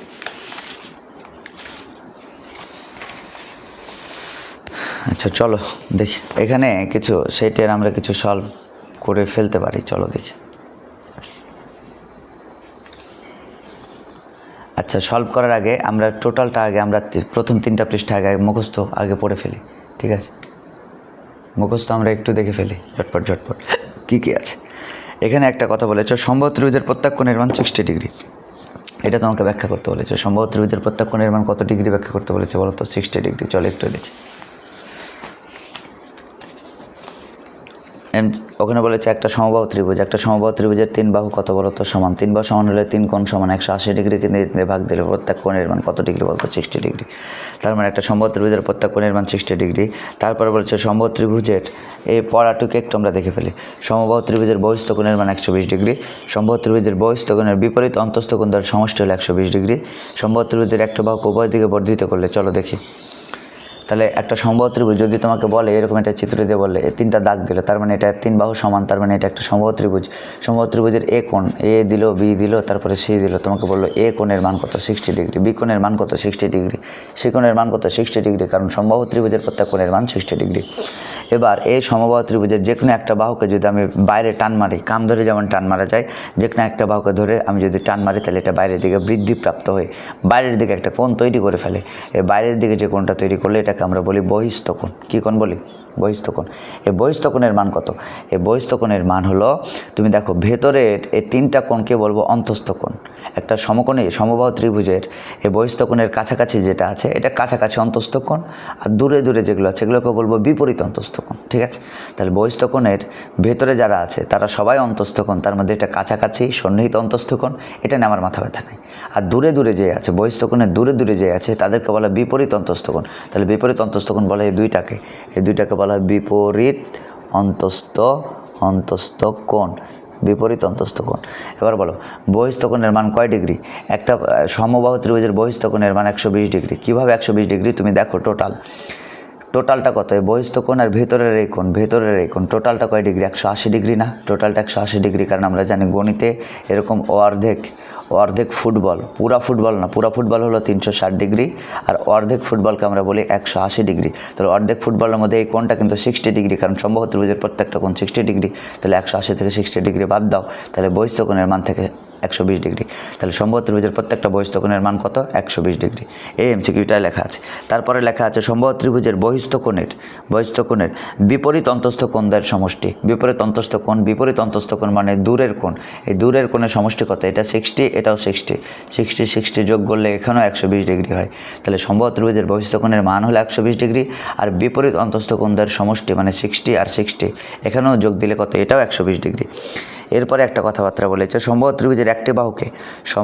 ত্রিভুজের আমরা যদি একটি বাহুকে উভয় দিকে বর্ধিত করি, মানে এই দিকে বর্ধিত করলাম, এই দিকে বর্ধিত করলাম, তাহলে সমবাহু ত্রিভুজের একটি বাহুকে যদি উভয় দিকে বর্ধিত করি তাহলে আমার বহিস্থ কোণ তৈরি হবে কয়টা বলো তো? 2টা। এইদিকে একটা বহিস্থ কোণ, এদিকে একটা বহিস্থ কোণ, প্রত্যেকটা বহিস্থ কোণের মান কয় ডিগ্রি? 120 ডিগ্রি, এদিকে 120 ডিগ্রি। তাহলে সমবাহু ত্রিভুজের একটা বাহুকে একদিকে না উভয় দিকে বর্ধিত করলে 120 আর 120 2টা বহিস্থ কোণ তৈরি হয়। তোমাকে যদি এবার বলে যে সমবাহু ত্রিভুজের একটা বাহুকে উভয় দিকে বর্ধিত করলে উৎপন্ন বহিস্থ কোণ দ্বয়ের সমষ্টি কত? উৎপন্ন বহিস্থ কোণ দ্বয়ের সমষ্টি হলো 120 যোগ দিলে কত? 240 ডিগ্রি। তখন এমসিকিউর উত্তর হবে 240 ডিগ্রি। আর যদি বলে সমবাহু ত্রিভুজের একটা বাহুকে উভয় দিকে বর্ধিত করলে উৎপন্ন বহিস্থ কোণ দ্বয়ের অন্তর কত? অন্তর হলো কত? তাহলে 120 থেকে 120 বাদ কয় ডিগ্রি বলো তো? 0 ডিগ্রি। তখন উত্তর হবে 0 ডিগ্রি। এটা লেখাই আছে অন্তরফল বা বিয়োগফল, যে উভয় দিকে বর্ধিত করলে বহিস্থ কোণ দ্বয়ের সমষ্টি হলো 240 ডিগ্রি, এবং উভয় দিকে বর্ধিত করলে বহিস্থ কোণ দ্বয়ের অন্তরফল মানে 120 থেকে 120 বাদ দিলে কয় ডিগ্রি বলো তো? 0 ডিগ্রি। আশা করছি তোমরা এটা বুঝতে পারছো। তারপরে আমাদের কি আছে একটু আমরা দেখি। তারপরে আমাদের বলেছে যে সমকোণ ব্যতীত কোন ক্ষেত্রে সমকোণী ত্রিভুজ আঁকা যাবে? একটা ত্রিভুজে কোণ কয়টা বলো তো? 3টা। একটা সমকোণী ত্রিভুজ দেখতে অনেকটা এইরকম, তো কোণ হলো 3টা। সমকোণই তো 90 ডিগ্রি খেয়ে ফেলে, তাহলে বাকি দুই কোণের যোগফল কত হবে? বাকি দুই কোণের যোগফল 100% আর 90 হবে, এটাই বলা আছে। তাহলে সমকোণী ত্রিভুজে কোন ক্ষেত্রে সমকোণী ত্রিভুজ আঁকা যাবে? সমকোণ ব্যতীত কোন ক্ষেত্রে সমকোণী ত্রিভুজ আঁকা যাবে? যেখানে দেখবে যেখানে দুইটা কোণের যোগফল 90 হবে ওটা ক্ষেত্রে সমকোণী ত্রিভুজ আঁকা যাবে। যেমন তোমাকে যদি আমি বলি যে সমকোণ ব্যতীত কোন ক্ষেত্রে সমকোণী ত্রিভুজ আঁকা যাবে, আমি যদি তোমারে বলি, চলো একটু দেখি এটা। তোমার যদি বলি যে 40 ডিগ্রি আর 70 ডিগ্রি, এটাতে কি সমকোণ ব্যতীত এটাতে কি সমকোণী ত্রিভুজ আঁকা যাবে? যাবে না, কারণ 40 আর 70 যোগ দিলে কয় ডিগ্রি হয়? 110 ডিগ্রি। এটা কিন্তু আমার 90 হওয়া লাগবে। দুইটা কোণের যোগফল যদি হয় 90 তাহলে আমরা বলবো সমকোণী ত্রিভুজ আঁকা যাবে। যদি বলে 40 ডিগ্রি 30 ডিগ্রি, সমকোণী ত্রিভুজ আঁকা যাবে না, এটা তো যাবে না। কিন্তু যদি বলে 40 ডিগ্রি 50 ডিগ্রি, সমকোণ ব্যতীত এই ক্ষেত্রে কি সমকোণী ত্রিভুজ আঁকা যাবে, কারণ 40 আর 50 যোগ দিলে কত হয়? 40 আর 50 যোগ দিলে হয় আমাদের 90 হয়। তাহলে দুইটা কোণের যোগফল যদি হয় 90, তাহলে আমরা বলবো ওখানে সমকোণী ত্রিভুজ আঁকা যাবে। এবার আমরা বলি স্থূলকোণ ব্যতীত কোন ক্ষেত্রে স্থূলকোণী ত্রিভুজ আঁকা যাবে। এখানে লেখা আছে স্থূলকোণ ব্যতীত কোন ক্ষেত্রে স্থূলকোণী ত্রিভুজ আঁকা যাবে। চলো আমরা দেখি স্থূলকোণ ব্যতীত কোন ক্ষেত্রে স্থূলকোণী ত্রিভুজ আঁকা যাবে। এটার উত্তর লেখা আছে স্থূলকোণ ব্যতীত দুইটা কোণের মান দেবে, দুইটা কোণ দেবে, বলবে কোন ক্ষেত্রে স্থূলকোণী ত্রিভুজ আঁকা যাবে। দুইটা কোণের যোগফল যেখানে হবে 90-এর কম, ওই ক্ষেত্রে দুটি কোণের যোগফল যদি 90-এর কম হয় তাহলে ওটা স্থূলকোণী আঁকা যাবে। তাহলে দুটি কোণের যোগফল 90 হলে সমকোণী আঁকা যাবে, আর দুটি কোণের যোগফল যদি 90-এর কম হয় তাহলে ওখানে স্থূলকোণই আঁকা যাবে। এখন 90-এর কম কেন? কারণ স্থূলকোণ মানেই হলো একটি কোণের মান 90 ডিগ্রি বেশি, তাহলে স্থূলকোণে নিজে 90 ডিগ্রি বেশি খেয়েছে, তাহলে বাকি দুজন 90-এর কম খাবে। আচ্ছা, নর্মালি এটা মুখস্থ করে ফেলবা, দুইটি কোণের যোগফল যদি 90-এর কম হয় তাহলে কি আঁকা যাবে? স্থূলকোণী আঁকা যাবে। আর এক্স্যাক্ট 90 হলে সমকোণী আঁকা যাবে। চলো দেখি একটু, এটা আমরা একটু দেখে ফেলি, এটা যে দুইটি কোণের যোগফল কি 90-এর যদি কম হয়। চলো দেখি, যদি বলে কোন ক্ষেত্রে স্থূলকোণ ব্যতীত নিচের কোন ক্ষেত্রে স্থূলকোণী ত্রিভুজ আঁকা যাবে, কোন ক্ষেত্রে তোমাকে বললো 40 ডিগ্রি 90 ডিগ্রি, এটার ক্ষেত্রে কি আঁকা যাবে না? যোগফল হইতে হবে 90-এর কম। স্থূলকোণই আঁকার জন্য স্থূলকোণ ব্যতীত বাকি দুইটা কোণের ধরন কেমন হইতে হবে? যোগফল হইতে হবে 90-এর কম। স্থূলকোণই মানে যোগফল 90-এর কম। এটা আচ্ছা, এটা দিলাম 40 আর 50, স্থূলকোণী আঁকা যাবে? যাবে না, যোগফল এক্স্যাক্ট 90। 40 আর 60 স্থূলকোণী আঁকা যাবে? যাবে না, কারণ 90-এর বেশি। যদি বলে 40 আর 30 স্থূলকোণী আঁকা যাবে? যাবে, কারণ যোগফল হলো 70 কিন্তু আমার 90-এর কম। তাহলে যোগফল যদি 90-এর কম হয় তাহলে স্থূলকোণী আঁকা যাবে, আর যোগফল যদি 90 বা 90-এর বেশি হয়ে যায় আঁকা যাবে না। তাহলে স্থূলকোণী আমরা পারবো, সমকোণী আমরা পারবো। আশা করছি এই ধরনের এমসিকিউগুলো পারবো সলভ করতে। এরপরে তোমাদের বলেছে কিছু নাম বলেছে, অঙ্কনের জন্য উপাত্ত এবং বর্ণনা বলেছে। এই নাম, অঙ্কনের জন্য উপাত্ত এবং বর্ণনা এগুলো আমরা মুখস্থ করে ফেলবো, একবারে ঠাড়া মুখস্থ করে ফেলবো। নাম, অঙ্কনের জন্য উপাত্ত প্রয়োজন এবং বর্ণনা এগুলো ঠাড়া আমরা মুখস্থ করে ফেলবো। নাম কী কী বলেছে? সমবাহু ত্রিভুজ বা বর্গ। তাহলে তোমরা একটু মুখস্থ করে ফেলবে, একটি উপাত্ত দিয়ে কী কী আঁকা যায়? সমবাহু ত্রিভুজ আঁকা যায়, বর্গ আঁকা যায়। তোমরা জানো একটি উপাত্ত দিয়ে, তুমি যদি বাহুর দৈর্ঘ্য জানো তুমি সমবাহু আঁকতে পারবা, তুমি বাহুর দৈর্ঘ্য জানলে বর্গ আঁকতে পারবা, তুমি পরিসীমা জানলে সমবাহু আঁকতে পারবা, বা পরিসীমা জানলে বর্গ আঁকতে পারবে। এগুলো যারা আঁকাআঁকি জানে তারা জানে। তুমি কর্ণের দৈর্ঘ্য জানলে, কর্ণের দৈর্ঘ্য এটা লিখতে পারো, কর্ণের দৈর্ঘ্য জানলেও কি আঁকা যায়? বর্গ আঁকা যায়। তাহলে বলো তো যে একটি উপাত্ত দিয়ে কী কী আঁকা যায়? সমবাহু এবং বর্গ। এখানে কীভাবে এমসিকিউ লুকিয়ে আছে? তোমার যদি পড়ে পরীক্ষাতে যে একটি উপাত্ত দিয়ে নিচের কী কী আঁকা যায়, তাহলে বলবো সমবাহু ত্রিভুজ। সমবাহু ত্রিভুজকে সুষম ত্রিভুজও বলা হয়। তাহলে সুষম ত্রিভুজ মানে বুঝবো সমবাহু ত্রিভুজ, এটি একটি উপাত্ত প্রয়োজন আঁকতে। বর্গ আঁকতে কয়েকটি উপাত্ত প্রয়োজন, একটি উপাত্তর নাম কি? বাহুর দৈর্ঘ্য। বাহুর দৈর্ঘ্য দেওয়া থাকলে বর্গ আঁকা যায়, সমবাহু ত্রিভুজ আঁকা যায়। পরিসীমা দেওয়া থাকলে বর্গ সমবাহু ত্রিভুজ আঁকা যায়। বা কর্ণের দৈর্ঘ্য দেওয়া থাকলে বর্গ আঁকা যায়। কর্ণের দৈর্ঘ্য দেওয়া থাকলে কি আঁকা যায় বলো তো? বর্গ আঁকা যায়। মানে একটি উপাত্ত দিয়ে এগুলো আঁকা যায়। বর্ণনাগুলো পড়ে ফেলবা। দুইটি উপাত্ত দিয়ে কী কী আঁকা যায় একদম মুখস্থ করে ফেলবা। আয়ত, রম্ব, সমকোণী, সমদ্বিবাহু। আয়ত, রম্ব, সমকোণী, সমদ্বিবাহু। আয়ত আঁকা যায়, রম্বস আঁকা যায়, সমকোণী ত্রিভুজ আঁকা যায়, সমদ্বিবাহু ত্রিভুজ আঁকা যায়। এগুলো চারটা নাম, দুইটি উপাত্ত দিয়ে আঁকা যায়। তাহলে তোমার এমসিকিউ যদি বলে আয়ত আঁকতে কতটি উপাত্তের প্রয়োজন? দুটি। রম্বস আঁকতে দুটি, সমকোণী আঁকতে দুটি, সমদ্বিবাহু ত্রিভুজ আঁকতে কয়টি? দুটি। এখানে বর্ণনা লিখেছে আয়তের যে দুটি উপাত্ত প্রয়োজন, দুটির নাম কী কী? একটা হলো দৈর্ঘ্যের মান দিতে হবে, আর একটা প্রস্থের মান দিতে হবে। উল্টাভাবে এখান থেকেও তোমার প্রশ্ন পড়ে যেতে পারে, যে দৈর্ঘ্য প্রস্থ দিয়ে নিচের কোনটি অঙ্কন করা যায়? বলবো আয়ত। এবার বলো রম্বস আঁকতেও দুটি উপাত্তের প্রয়োজন। দুটি উপাত্তের পরিচয় কী কী? একটি বাহু একটি কোণ হইতে পারে, একটি বাহু একটি কর্ণ হইতে পারে, পরিসীমা একটি কোণ হইতে পারে, দুটি কর্ণ হইতে পারে। দেখো পরিসীমা একটি কোণ সব মিলে কয়টি? দুটি। একটি বাহু একটি কর্ণ, একটি বাহু একটি কোণ, দুটি কর্ণ। যে কোনো কিছু দিয়ে রম্বস আঁকা যায়, জাস্ট একটু রিডিং মেরে রেখে দেবা। তোমাকে যদি এমসিকিউ পড়ে যে একটি বাহু একটি কোণ দিয়ে নিচের কোনটি অঙ্কন করা যায়, তাহলে বলবো রম্বস। একটি বাহু একটি কর্ণ দিয়ে কী আঁকা যায়? রম্বস। পরিসীমা একটি কোণ দিয়ে নিচের কোনটি আঁকা যায়? বলবো রম্বস।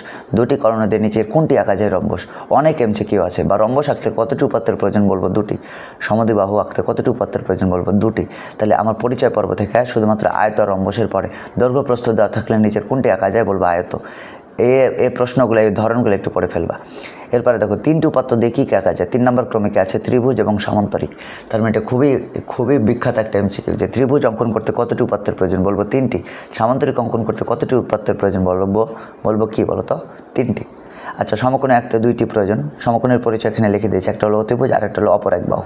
অতিভুজ এবং অপর এক বাহু দেওয়া থাকলে সমকোণে আঁকা যায়।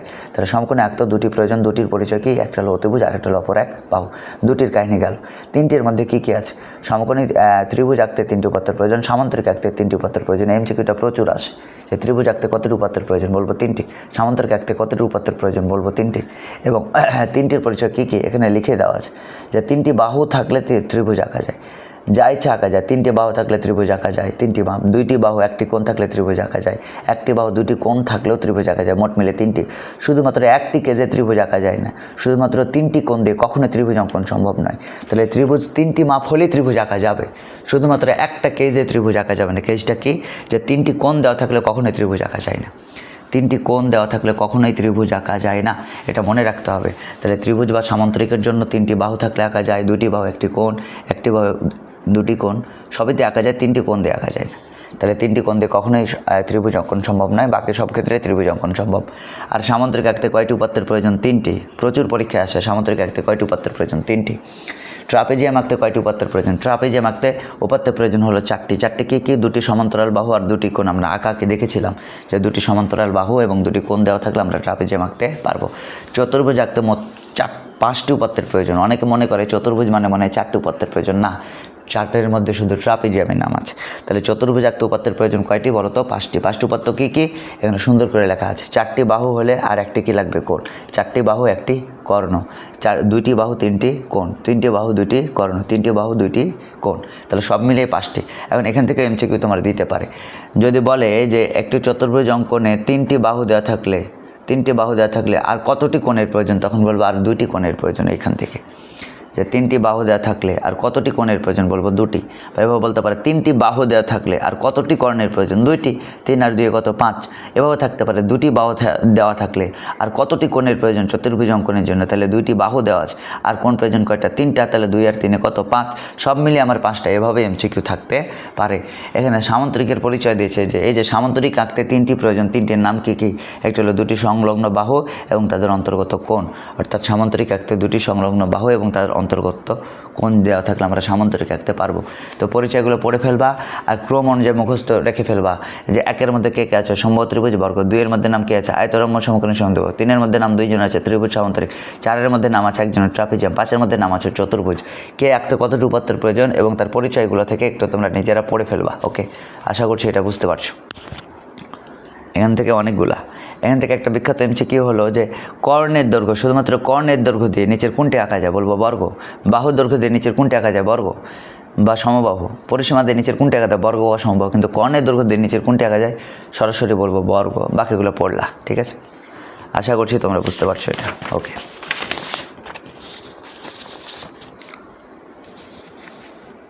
চলো এরপরের পৃষ্ঠাতে আমরা চলে যাই। যে কোন ক্ষেত্রে ত্রিভুজ অঙ্কন সম্ভব? 3 বাহু দেওয়া থাকলে কোন ক্ষেত্রে ত্রিভুজ অঙ্কন সম্ভব? চলো দেখি কখন ত্রিভুজ অঙ্কন সম্ভব। 3 বাহু দেওয়া থাকলে ত্রিভুজ অঙ্কন সম্ভব কিনা এটা আমরা বুঝবো কীভাবে? চলো একটু আমরা দেখে ফেলি। 3 বাহু দেওয়া থাকলে কখন ত্রিভুজ অঙ্কন সম্ভব এটা বুঝবো কীভাবে? চলো একটু আমরা দেখে ফেলি। এখানে একটা ট্রিক দেওয়া আছে যে যোগফল হবে বড়, মানে তৃতীয় বাহু থেকে বড়, আর বিয়োগফল হবে ছোট। যোগফল হবে বড়, বিয়োগফল হবে ছোট। এই ট্রিকটা আমরা অ্যাপ্লাই করলেই পেরে যাব, ঠিক আছে? বলো তো, এখানে বললো 2 সেন্টিমিটার, 3 সেন্টিমিটার আর হলো 4 সেন্টিমিটার। এক্ষেত্রে ত্রিভুজ অঙ্কন করা সম্ভব কিনা? আমরা দুইটা ট্রিক আছে, একটা হলো যোগফল হবে বড়, বিয়োগফল হবে ছোট। এখন প্রশ্ন হলো যোগফল দিয়ে চেক করবো নাকি বিয়োগফল দিয়ে চেক করব? আমরা দেখব যে 3 নম্বর বাহুটা এদের থেকে বড় না ছোট? এদের থেকে 3 নম্বর বাহুটা আমরা দেখতে পাচ্ছি 3 নম্বর বাহুটা 2 আর 3-এর থেকে বড়। যেহেতু বড় তাই যোগফল দিয়ে এটা চেক করব। তাহলে বলতো যোগফল করো, 2 আর 3-এর যোগফল কত? 5। যোগফল হবে বড়, দেখো যোগফল বড় হয়েছে। 2 আর 3-এর যোগফল হলো 5। এই 5 কিন্তু 4 থেকে বড়। আমি বলেছি যোগফল হবে বড়, দেখো যোগফল বড় হয়েছে। 2 আর 3-এর যোগফল 5, 5 কিন্তু 4 থেকে বড়। তাহলে এই ক্ষেত্রে ত্রিভুজ অঙ্কন সম্ভব, এটা দিয়ে ত্রিভুজ অঙ্কন সম্ভব। যদি বলে 2, 3 আর 5 এটা দিয়ে ত্রিভুজ অঙ্কন সম্ভব কিনা, তাহলে কি বলবা? বলো তো 2 আর 3-এর লগে আছে কে বলো তো? 5। 2 আর 3-এর লগে আছে কে বলো তো? 5। তাহলে 2 আর 3-এর লগে আছে 5। তার মানে এটা যোগ দিয়ে চেক করবো না বিয়োগ দিয়ে? অবশ্যই যোগ দিয়ে চেক করবো, কারণ এটা বড়। বড়গুলো সবসময় যোগ দিয়ে চেক করবা, ছোটোগুলো সবসময় বিয়োগ দিয়ে চেক করবো। তাহলে যোগ দিয়ে চেক করলে চলো দেখি যোগফল কত? 2 আর 3-এর যোগফল কত? 5। 5 5-এর সমান হয়ে গেছে। আমার তো চেয়েছে 2 আর 3-এর যোগফল 5। এটা তো বড় হওয়ার কথা, যোগফল হবে বড়, এটা মিলিয়ে নি। তাহলে এই ক্ষেত্রে ত্রিভুজ অঙ্কন সম্ভব নয়। তাহলে তোমাকে যদি বলে 5 আর 6 আর 12, এটা ক্ষেত্রে ত্রিভুজ অঙ্কন সম্ভব। এটা বড় দেখাচ্ছে, 3 নম্বর বাহু বড় থাকলে যোগ দিয়ে চেক করব। 5 আর 6 যোগ দিলে কত? 11। যোগফল হবে বড়, কিন্তু 11 তো এখানে বড়, 12 থেকে বড় হতে পারেনি, যোগফল ছোট হয়ে গেছে, যোগফল হবে বড়, তাহলে এক্ষেত্রে ত্রিভুজ অঙ্কন সম্ভব নয়। বলো তো এবার 5 আর 6 আর এখানে দিয়েছে বলো তো কত? বলো তো 2। এক্ষেত্রে ত্রিভুজ অঙ্কন সম্ভব কি না? আমি দেখতে পাচ্ছি এটার থেকে এটা কমে গেছে, কমে গেলে এক্ষেত্রে বিয়োগ দিয়ে চেক করব। তাহলে বিয়োগফল হবে ছোট, বিয়োগ দিয়ে চেক করি, 6 থেকে 5 বাদ দিলে কত হয়? 1। বিয়োগফল এই 1 কিন্তু ছোট, আসলেই ছোট, 2 এর দেখো ছোট, এটাকে তুলনা করবো উত্তরটাকে, 1 কিন্তু আসলেই ছোট, তাহলে বিয়োগফল ছোট হয়েছে, তাহলে ঠিক আছে, এটা দিয়ে ত্রিভুজ অঙ্কন সম্ভব। কিন্তু যদি বলি 5, 6 আর 1, এটা দিয়ে ত্রিভুজ অঙ্কন সম্ভব কিনা? 3 নম্বরটা কি আছে? 3 নম্বরটা ছোট, তার মানে কি দিয়ে চেক করবো? বিয়োগ দিয়ে, 6 থেকে বিয়োগ করো, বড় থেকে ছোট বিয়োগ করো, 6 থেকে 5 বাদ দিলে কত? 1। এটা 1 1-এর কী হয়ে গেছে? সমান হয়ে গেছে। বিয়োগফল এটার থেকে কী হওয়া উচিত? ছোট, কিন্তু এখানে সমান হয়ে গেছে, সমান হওয়া যাবে না, তাহলে এক্ষেত্রে অঙ্কন করা সম্ভব নয়। আশা করছি তোমরা বুঝতে পারছো। 3 বাহু দেওয়া থাকলে দেখবো বড় না ছোট, বড় হলে যোগ দিয়ে চেক করবে, যোগফলটা উত্তরটা হবে কি? বড়। সমান হলে বাদ, সমান হলে ম্যাচ করলেই বাদ, ঠিক আছে। আর যদি ছোট হয় তাহলে বিয়োগ দিয়ে চেক করবে, 5 থেকে 6 বাদ দিলে 1, 1 কিন্তু এটা ছোট, কিন্তু 5 থেকে 6 বাদ দিলে 1, 1 কিন্তু এখানে 1 মিলে গেছে, ছোট হয়নি, তাহলে এক্ষেত্রে অঙ্কন সম্ভব না, এক্ষেত্রে অঙ্কন সম্ভব। আশা করছি আমরা পারবা। এই যোগফল বড় হলে যোগ দিয়ে চেক করবো, যোগফল হবে বড়, বিয়োগ হলে ছোট, বিয়োগ দিয়ে চেক করবো, বিয়োগফল হবে কি বলো তো? ছোট। আশা করছি এটা আমরা পারবো। এবার বলেছে সমকোণী ত্রিভুজের সূক্ষ্ম কোণদ্বয়ের পার্থক্য দেওয়া থাকলে বৃহত্তম কোণের মান কত? বৃহত্তম কোণের মান হবে 45 ডিগ্রি প্লাস পার্থক্য বাই 2, আর ক্ষুদ্রতম কোণের মান হবে 45 বিয়োগ পার্থক্য বাই 2। এটা আমার মাস্ট বি থাকবে। তাহলে বলো, এটা বললো সমকোণী ত্রিভুজের সূক্ষ্ম কোণদ্বয়ের পার্থক্য বললো 10 ডিগ্রি। সমকোণী ত্রিভুজের সূক্ষ্ম কোণদ্বয়ের পার্থক্য 10 ডিগ্রি, মানে বোঝাতে চাচ্ছে এ একটা সমকোণী ত্রিভুজ, সূক্ষ্ম কোণ দেয়, মানে ওপরের কোণ আর নিচের কোণ, মানে ওপরের কোণ নিচের কোণ এমনভাবে থাকবে তাই যেন তাদের পার্থক্য কয় ডিগ্রি হয় বলো তো? 10 ডিগ্রি। তাহলে এখন বৃহত্তম কোণের মান কত? বৃহত্তম কোণের মান লেখা আছে 45 প্লাস পার্থক্য বাই 2, পার্থক্য কত? 10, 10 বাই 2, তাহলে 45 প্লাস 10কে 2 দিয়ে ভাগ দিলে 5, উত্তর কত? 50 ডিগ্রি। ক্ষুদ্রতম কোণের মান কত? উত্তর লেখা আছে 45 বিয়োগ পার্থক্য কত? 10, পার্থক্য বাই 2, ক্ষুদ্রতম মানে বিয়োগ 45 বিয়োগ 10 থেকে 10কে 2 দিয়ে ভাগ দিলে 5, কত ডিগ্রি? 40 ডিগ্রি। আসলে মিলছে। বৃহত্তম কোণের মান 50 ডিগ্রি, ক্ষুদ্রতম কোণের মান 40 ডিগ্রি। তাহলে বৃহত্তম যদি 50 ডিগ্রি, ক্ষুদ্রতম 40 ডিগ্রি হয়, তাহলে তাদের পার্থক্য কত থাকে? 10 থাকে। দেখো 50 আর 40-এর মধ্যে পার্থক্য কত বলো তো? 10। তাহলে একটা সমকোণী ত্রিভুজের সূক্ষ্ম কোণদ্বয়ের পার্থক্য যদি দেওয়া থাকে, বৃহত্তম কোণ কত হবে? 45 প্লাস পার্থক্য বাই 2, আর ক্ষুদ্রতম কোণের মান হবে 45 বিয়োগ পার্থক্য বাই 2। এই সূত্রটা মুখস্থ রাখবা। 45 প্লাস পার্থক্য বাই 2, পার্থক্য কত বলো তো? 10, 10 বাই 2, তাহলে 10কে 2। আচ্ছা বলো তো এবার সমকোণী ত্রিভুজের সূক্ষ্ম কোণদ্বয়ের পার্থক্য যদি হয় 8 ডিগ্রি, তাহলে বৃহত্তম কোণের মান কত? তাহলে বৃহত্তম কোণের মান হবে 45 যোগ পার্থক্য বাই 2, তাহলে 45 যোগ পার্থক্য বাই 2, পার্থক্যকে 2 দিয়ে ভাগ দিলে কত? তাহলে 45 আর পার্থক্য বাই 2, বৃহত্তম বললে যোগ, ক্ষুদ্রতম বললে বিয়োগ। 45 পার্থক্য বাই 2 থাকবে, বৃহত্তম বললে যোগ, ক্ষুদ্রতম বললে বিয়োগ। তাহলে 8কে 2 দিয়ে ভাগ দিলে 4, 49, 45 আর 4 যোগ দিলে আমাদের কত হয়? 49। আশা করছি আমরা পারবো। তাহলে সূক্ষ্ম কোণদ্বয়ের পার্থক্য যদি বলে, তাহলে 45 আর অর্ধেক বাই 2, মানে 45 আর সূক্ষ্ম কোণের পার্থক্য বাই 2 এটা থাকবে, বৃহত্তম বললে যোগ, ক্ষুদ্রতম বললে বিয়োগ। আশা করছি তোমরা এটা এই ধরনের এমসিকিউ সলভ করতে পারবা। এবার তোমাকে বলবে 3 বাহু দিয়ে দিবে, বলবে কোনটা দিয়ে সমকোণী ত্রিভুজ অঙ্কন সম্ভব? 3 বাহু যদি দিয়ে দেয় তোমাকে, তা কোন ক্ষেত্রে সমকোণী ত্রিভুজ অঙ্কন সম্ভব একটু আমরা দেখে ফেলি। 3 বাহু দিলে যেমন তোমাকে বললো 4 সেন্টিমিটার, 5 সেন্টিমিটার আর কত? 10 সেন্টিমিটার। এক্ষেত্রে সমকোণী ত্রিভুজ আঁকা সম্ভব কিনা এটার সূত্র লেখা আছে। বড়োর উপর স্কোয়ার দিবা আগে, বড়োকে 10-এর উপর স্কোয়ার সমান হবে কি? বাকিগুলার স্কোয়ারের যোগফল। বাকিগুলার স্কোয়ার কত? 4-এর উপর স্কোয়ার যোগ 5-এর উপর স্কোয়ার। এটা যদি মানে তাহলে সম্ভব। 10-এর উপর স্কোয়ার দিলে কত হয়? 100। আর 4-এর উপর স্কোয়ার, 5-এর উপর স্কোয়ার, 4-এর উপর স্কোয়ার দিলে 16 যোগ 5-এর উপর স্কোয়ার দিলে 25। তাহলে এপারে হলো 100, আর 4-4 16, 5-5 25। তাহলে 16 আর 25 যোগ দিলে কত বলো তো? 41। মিললো? 100 আর 41 মিলে না, তাহলে এক্ষেত্রে অঙ্কন সম্ভব নয়। তাহলে আমি বুঝবো কিভাবে যে তিনটা বাহু দেওয়া থাকলে সমকোণী ত্রিভুজ অঙ্কন সম্ভব কিনা? বড়টার বর্গ করব, বড়টার বর্গ করব, বড়টার বর্গ করব, বড়টার বর্গ কত পেলাম? 100। আর বাকি দুটা বর্গ করে করে ক্যালকুলেটারে যোগ করে দেবো নর্মালি, মুখে মুখে করতে পারবো। বড়টার বর্গ 100, 10-এর বর্গ কত? 10-এর পরিষ্কার দিলে 10 10-এ কত? 100। তাহলে 100 লিখে রাখলাম। বড়টার বর্গ কত? 100। আর বাকিগুলার বর্গের যোগফল কত লিখবা? 4 আর 5, 4-এর বর্গ ক্যালকুলেটার মেরে দেবে, 4-এর বর্গ প্লাস 5-এর বর্গ ক্যালকুলেটার মারলে কত? 4-এর বর্গ আর 5-এর বর্গ মারলে কত? 41। তাহলে মিলল? বড়টার বর্গ হলো 100, কিন্তু বাকিগুলার বর্গ কত? 41। সব মিলে যদি মিলতো তাহলে আমি বলতাম সমকোণী আঁকা যাবে। এখানে মিলে না, তার মানে এটাতে সমকোণী আঁকা যাবে না। এভাবে বুঝবো সমকোণী আঁকা যাবে কিনা।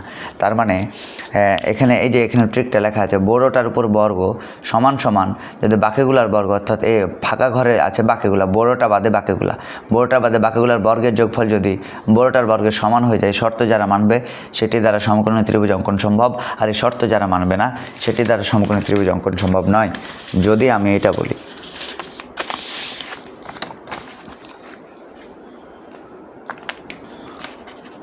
যদি আমি এটা বলি যে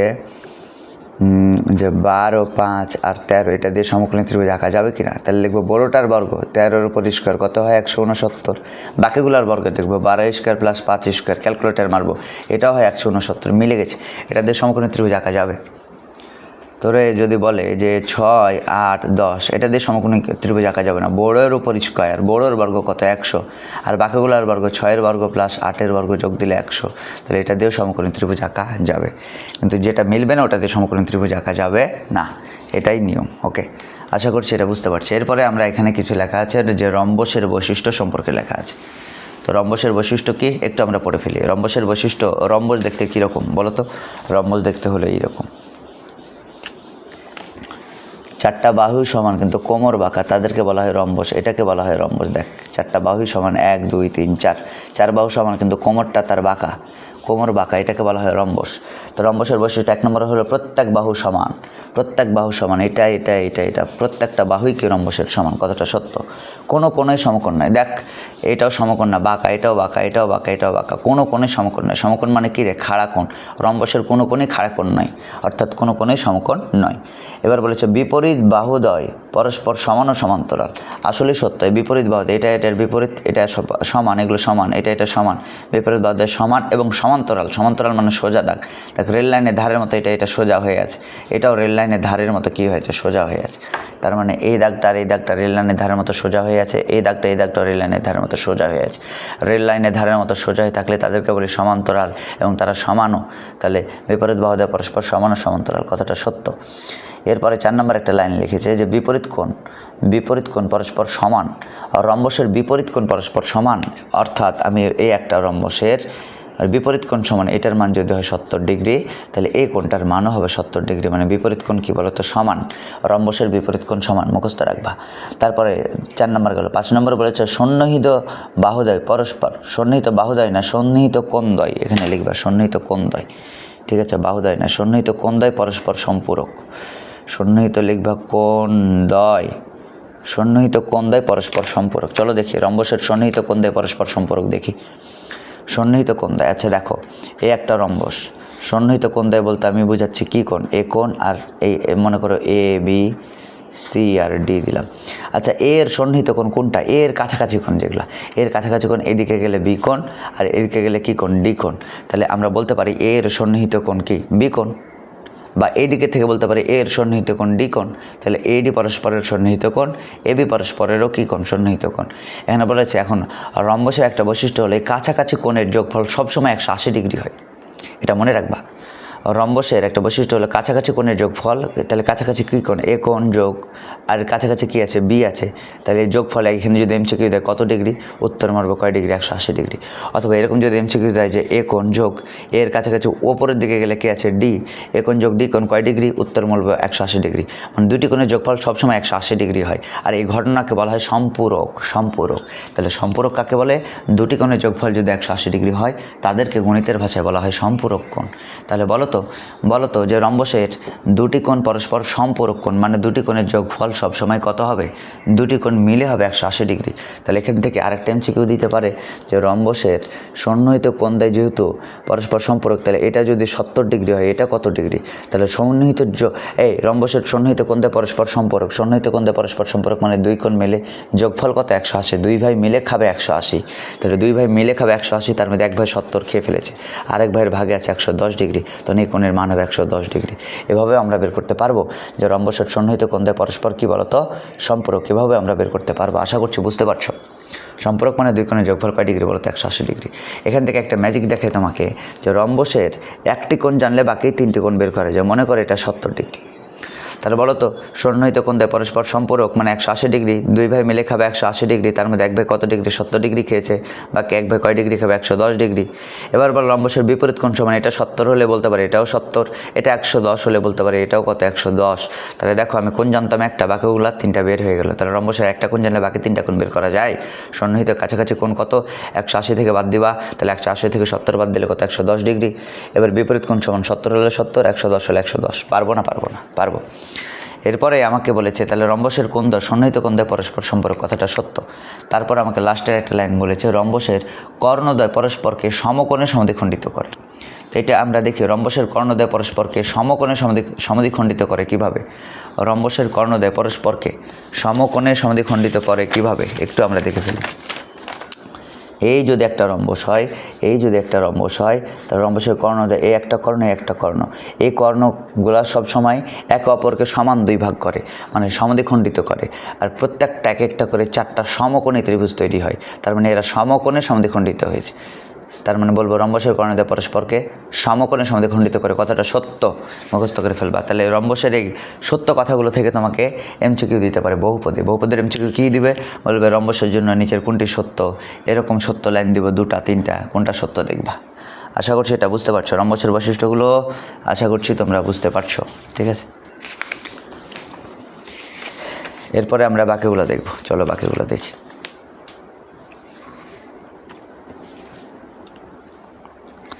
এখানে কি বলেছে বলো তো? একই চাপের উপর দণ্ডায়মান কেন্দ্রস্থ কোণ বৃত্তস্থ কোণের দ্বিগুণ। এটা মানে কি?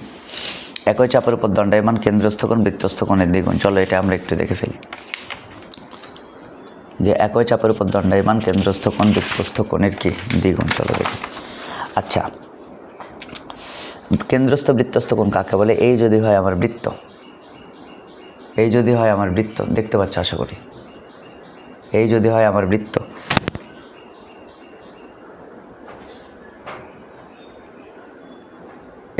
আমার বৃত্ত, তাহলে মনে করো ঠ্যাং আছে বৃত্তের উপরে, কোনো কোণের মাথা যদি কেন্দ্রে হিট করে এটা কেন্দ্রস্থ কোণ, আর কোনো কোণের মাথা যদি বৃত্তে হিট করে এটা হলো বৃত্তস্থ কোণ। তাহলে এটা হলো কেন্দ্রস্থ কোণ, এটা হলো বৃত্তস্থ কোণ। আমরা এই কেন্দ্রস্থ কোণকে মনে করব বাপের লগে তুলনা করব, বাপ, আর বৃত্তস্থ কোণকে তুলনা করব পোলা। আর ঘটনাটা এমনভাবে সাজাবো যে বাপের বয়সটা এমন একটা পর্যায়ে আছে যে বাপের বয়স এমন হইতে পারে না, বাপের বয়স হলো 40 বছর, বাপের বয়স কত বছর? 40 বছর। আর পোলার বয়স ঠিক তার অর্ধেক আছে, 40-এর অর্ধেক কত বলো তো? 20, এরকম হইতে পারে। তাহলে এরকম তুলনা দেবো যে বাপ আর পোলার সম্পর্ক হলো অর্ধেক, বাপের বয়স যত পোলার বয়স অর্ধেক, পোলার বয়স যত বাপের বয়স ডাবল, এরকমটা। ঠিক আছে, তাহলে কেন্দ্রস্থ কোণকে আমরা বলবো বাপ, আর বৃত্তস্থ কোণকে আমরা বলবো পোলা। তাহলে বলো তো কেন্দ্রস্থ কোণ বলেছে একটা কথা যে একই চাপের উপর দণ্ডায়মান, মানে একটা অংশের উপর দণ্ডায়মান কেন্দ্রস্থ কোণ বৃত্তস্থের দ্বিগুণ। অর্থাৎ বলতে চাচ্ছে যে কেন্দ্রস্থ হলো সমান সমান 2 গুণ বৃত্তস্থ, এটা বলতে চাচ্ছে যে কেন্দ্রস্থ কোণ বৃত্তস্থর দ্বিগুণ, মানে পোলার ডাবল। আসলে তো পোলার ডাবল। কেন্দ্রস্থ কোণ মানে হলো বাপ হলো বৃত্তস্থ কোণের নাকি দ্বিগুণ। কত গুণ? এটা এমসিকিউ পড়বে। একই চাপের উপর দণ্ডায়মান কেন্দ্রস্থ কোণ বৃত্তস্থ কোণের কত গুণ? বৃত্তস্থ কোণের কত গুণ যদি বলে, বৃত্তস্থ হলো পোলা, তাহলে পোলার থেকে কত গুণ হবে বাপ? নিশ্চয় ডাবল মানে 2 গুণ। তখন উত্তর দেব 2 গুণ বা দ্বিগুণ। 2 গুণকে বাংলাতে বলা হয় দ্বিগুণ। ঠিক আছে, উল্টাভাবে বলা হয় বৃত্তস্থ কোণ মানে বৃত্তস্থ কোণ হলো এটুকে যদি লাথি মারে তাহলে হয় হাফ কেন্দ্রস্থ কোণ। তার মানে একই চাপের উপর দণ্ডায়মান বৃত্তস্থ কোণ মানে পোলার বয়স বাপের কি হবে? কেন্দ্রস্থ কোণ মানে কি? এটা হলো পোলার বয়স বাপের কি হবে? তাহলে একই চাপের উপর দণ্ডায়মান বৃত্তস্থ কোণ, কেন্দ্রস্থ কোণের কী হবে? আমরা জানি কেন্দ্রস্থ কোণ মানে হলো বাপের বয়সের কী হবে? অর্ধেক। 1/2 মানে হলো অর্ধেক। 1/2 মানে হলো অর্ধেক। 1/2 গুণ, বা এটাকে আমরা বাংলায় বলি অর্ধেক। অর্ধেক, ঠিক আছে? তাহলে বৃত্তস্থ কোণ, কেন্দ্রস্থ কোণের কী হবে? কেন্দ্রস্থ কোণ হলো বাপের অর্ধেক হবে পোলা। বুঝতে পেরেছো না পারেনি? যদি বলে বাপকে বলে তুলনা দেয়, বাপের বয়স যদি বের করতে বলে কার লগে তুলনা দেয়? পোলার লগে। তাহলে পোলার ডাবল হলো বাপ। আর পোলার বয়স যদি বের করতে বলে, মানে বৃত্তস্থ কোণ যদি বের করতে বলে কার লগে? কার তুলনা দিয়ে? বাপের তুলনা দিই। তাহলে বাপের অর্ধেক হলো পোলা। বাপের অর্ধেক হলো পোলা, অর্ধেক। তাহলে বৃত্তস্থ কোণ কেন্দ্রস্থ কোণের কি? অর্ধেক। বা কত গুণ? 1/2 গুণ। 1/2 গুণ। আশা করছি তোমরা এটা বুঝতে পারছো। 1/2 গুণ, এটাই লেখা আছে যে একই চাপের উপর দণ্ডায়মান কেন্দ্রস্থ কোণ, কেন্দ্রস্থ কোণ হলো বাপ। বৃত্তস্থ কোণ পোলার কি? ডাবল হবে, দ্বিগুণ। আর একই চাপের উপর দণ্ডায়মান বৃত্তস্থ কোণ, বৃত্তস্থ কোণ মানে কি? বৃত্তস্থ কোণ মানে হলো পোলা। পোলা কী হবে? কেন্দ্রস্থ কোণ মানে বাপের কী হবে? অর্ধেক। বাপের অর্ধেক হলো পোলা, ঠিক আছে? আশা করছি এটা বুঝতে পারছো। এই ধরনের MCQ কীভাবে থাকতে পারে? এভাবে তোমাকে সরাসরি বলতে পারে এভাবে, যে এরকম একটা চিত্র দিয়ে বলে দিল যে বৃত্তস্থ কোণ হলো 80 ডিগ্রি, তাহলে কেন্দ্রস্থ কোণ কত? বা এরকম একটা চিত্র দিল, থামো একটা দিই পড়াই। বৃত্তস্থ কোণ বলে 20 ডিগ্রি, তাহলে কেন্দ্রস্থ কোণ কত? আচ্ছা বলো তো, বৃত্তস্থ কোণ যদি 20 ডিগ্রি হয়, তাহলে বৃত্তস্থ মানে পোলার বয়স যদি 20 হয়, তাহলে বাপের বয়স কত হবে? ডাবল, 40। উত্তর হবে 40। উল্টাটাও থাকতে পারে। তোমার কেন্দ্রস্থ কোণের মান বলে দিল, মনে করে 100 ডিগ্রি। কয় ডিগ্রি? 100 ডিগ্রি। বৃত্তস্থ কোণের মান কত? তাহলে কেন্দ্রস্থ কোণ মানে বাপের বয়স যদি 100 হয়, তাহলে পোলার বয়স কী হবে? বৃত্তস্থ মানে পোলার বয়স অর্ধেক হবে। 100-র অর্ধেক কত? 50 ডিগ্রি। আশা করছি তুমি বুঝতে পারছো এটা। আশা করছি বুঝতে পারছো, একটু চেষ্টা করবা। তাহলে MCQটা কি? যদি বলে যে কেন্দ্রস্থ কোণ বৃত্তস্থ কোণের কত? দ্বিগুণ। আবার উল্টা করে যদি বলে বৃত্তস্থ কোণ কেন্দ্রস্থ কোণের কি? অর্ধেক, বা 1/2 গুণ। আশা করি বুঝতে পারছো। এরপর বলেছে একই চাপের উপর দণ্ডায়মান বৃত্তস্থ কোণগুলো পরস্পর সমান। একটু আমরা দেখি একই চাপের উপর দণ্ডায়মান, অর্থাৎ এটা বোঝাইতে চাচ্ছে যে একটা চাপের উপর যদি আমি কোটি বৃত্তস্থ কোণ আঁকি, একটা চাপের উপর যদি আমি কোটি বৃত্তস্থ কোণ আঁকি, তাহলে সকল বৃত্তস্থ কোণগুলো সমান হবে। তাহলে এই MCQটার মধ্যে লুকিয়ে আছে যে একই চাপের উপর দণ্ডায়মান বৃত্তস্থ কোণগুলো সমান। MCQ তোমাকে বলে দিবে এই একটা কোণের মান বলে দিবে 50 ডিগ্রি। তো এই কোণের মান কত? এই কোণের মান কত? এই কোণের মানও 50 ডিগ্রি হবে, কারণ একই চাপের উপর দণ্ডায়মান এই বৃত্তস্থ কোণের মান যত, এই বৃত্তস্থ কোণের মানও তত। একই চাপের উপর দণ্ডায়মান বৃত্তস্থ কোণগুলো কী হয়? সমান হয়। তাহলে এর মান 50 ডিগ্রি হলে এটার মানও কয় ডিগ্রি? 50 ডিগ্রি হবে। তাহলে MCQটা বুঝতে পেরেছো? একই চাপের উপর দণ্ডায়মান যদি আমি এটার মান বলি 40 ডিগ্রি দিয়ে, যদি MCQ বলি এই কোণটার মান কত? এটার মানও 40 ডিগ্রি, কারণ একই লেজ থেকে আসছে, একই চাপ থেকে আসছে, বৃত্তস্থ কোণগুলো কী হয়? সমান হয়। আশা করি বুঝতে পারছো এটা। তারপরে কি বলেছে দেখো, এখানে বলেছে যে বৃত্তে অন্তর্লিখিত চতুর্ভুজের বিপরীত কোণদের সমষ্টি 2 সমকোণ 180 ডিগ্রি, বা বিপরীত কোণদের পরস্পর সম্পূরক। এই জিনিসটা আসলে কি? বৃত্ত অন্তর্লিখিত চতুর্ভুজের বিপরীত কোণদের সমষ্টি। বৃত্ত অন্তর্লিখিত চতুর্ভুজ মানে কি?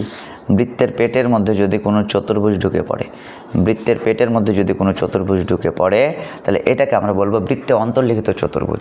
এই বৃত্ত অন্তর্লিখিত চতুর্ভুজের বৈশিষ্ট্য হলো বিপরীত কোণের যোগফল সবসময় 180 ডিগ্রি বা 2 সমকোণ। বিপরীত কোণ কি? এই কোণটার বিপরীত কোণ হলো এইটা। আমি নাম দিলাম, মনে করো AB আর C আর D নাম দিলাম। এখানে বলেছে বৃত্তস্থ চতুর্ভুজ বা বৃত্ত অন্তর্লিখিত চতুর্ভুজ, মানে বৃত্তের পেটের মধ্যে যদি 4 দেওয়ালের এরকম একটা ঘর ঢুকে যায়, তাহলে এটা হলো বৃত্ত অন্তর্লিখিত চতুর্ভুজ। বিপরীত কোণের সমষ্টি হলো 180 ডিগ্রি বা 2 সমকোণ। বিপরীত কোণ কি? A এর বিপরীত কোণ কি কোণ বলো তো? C কোণ। তার মানে A আর C এরা হলো বিপরীত কোণ। বৃত্তের পেটের মধ্যে চতুর্ভুজ থাকলে বিপরীত কোণ হলো এ এর বিপরীত কোণ হলো C কোণ।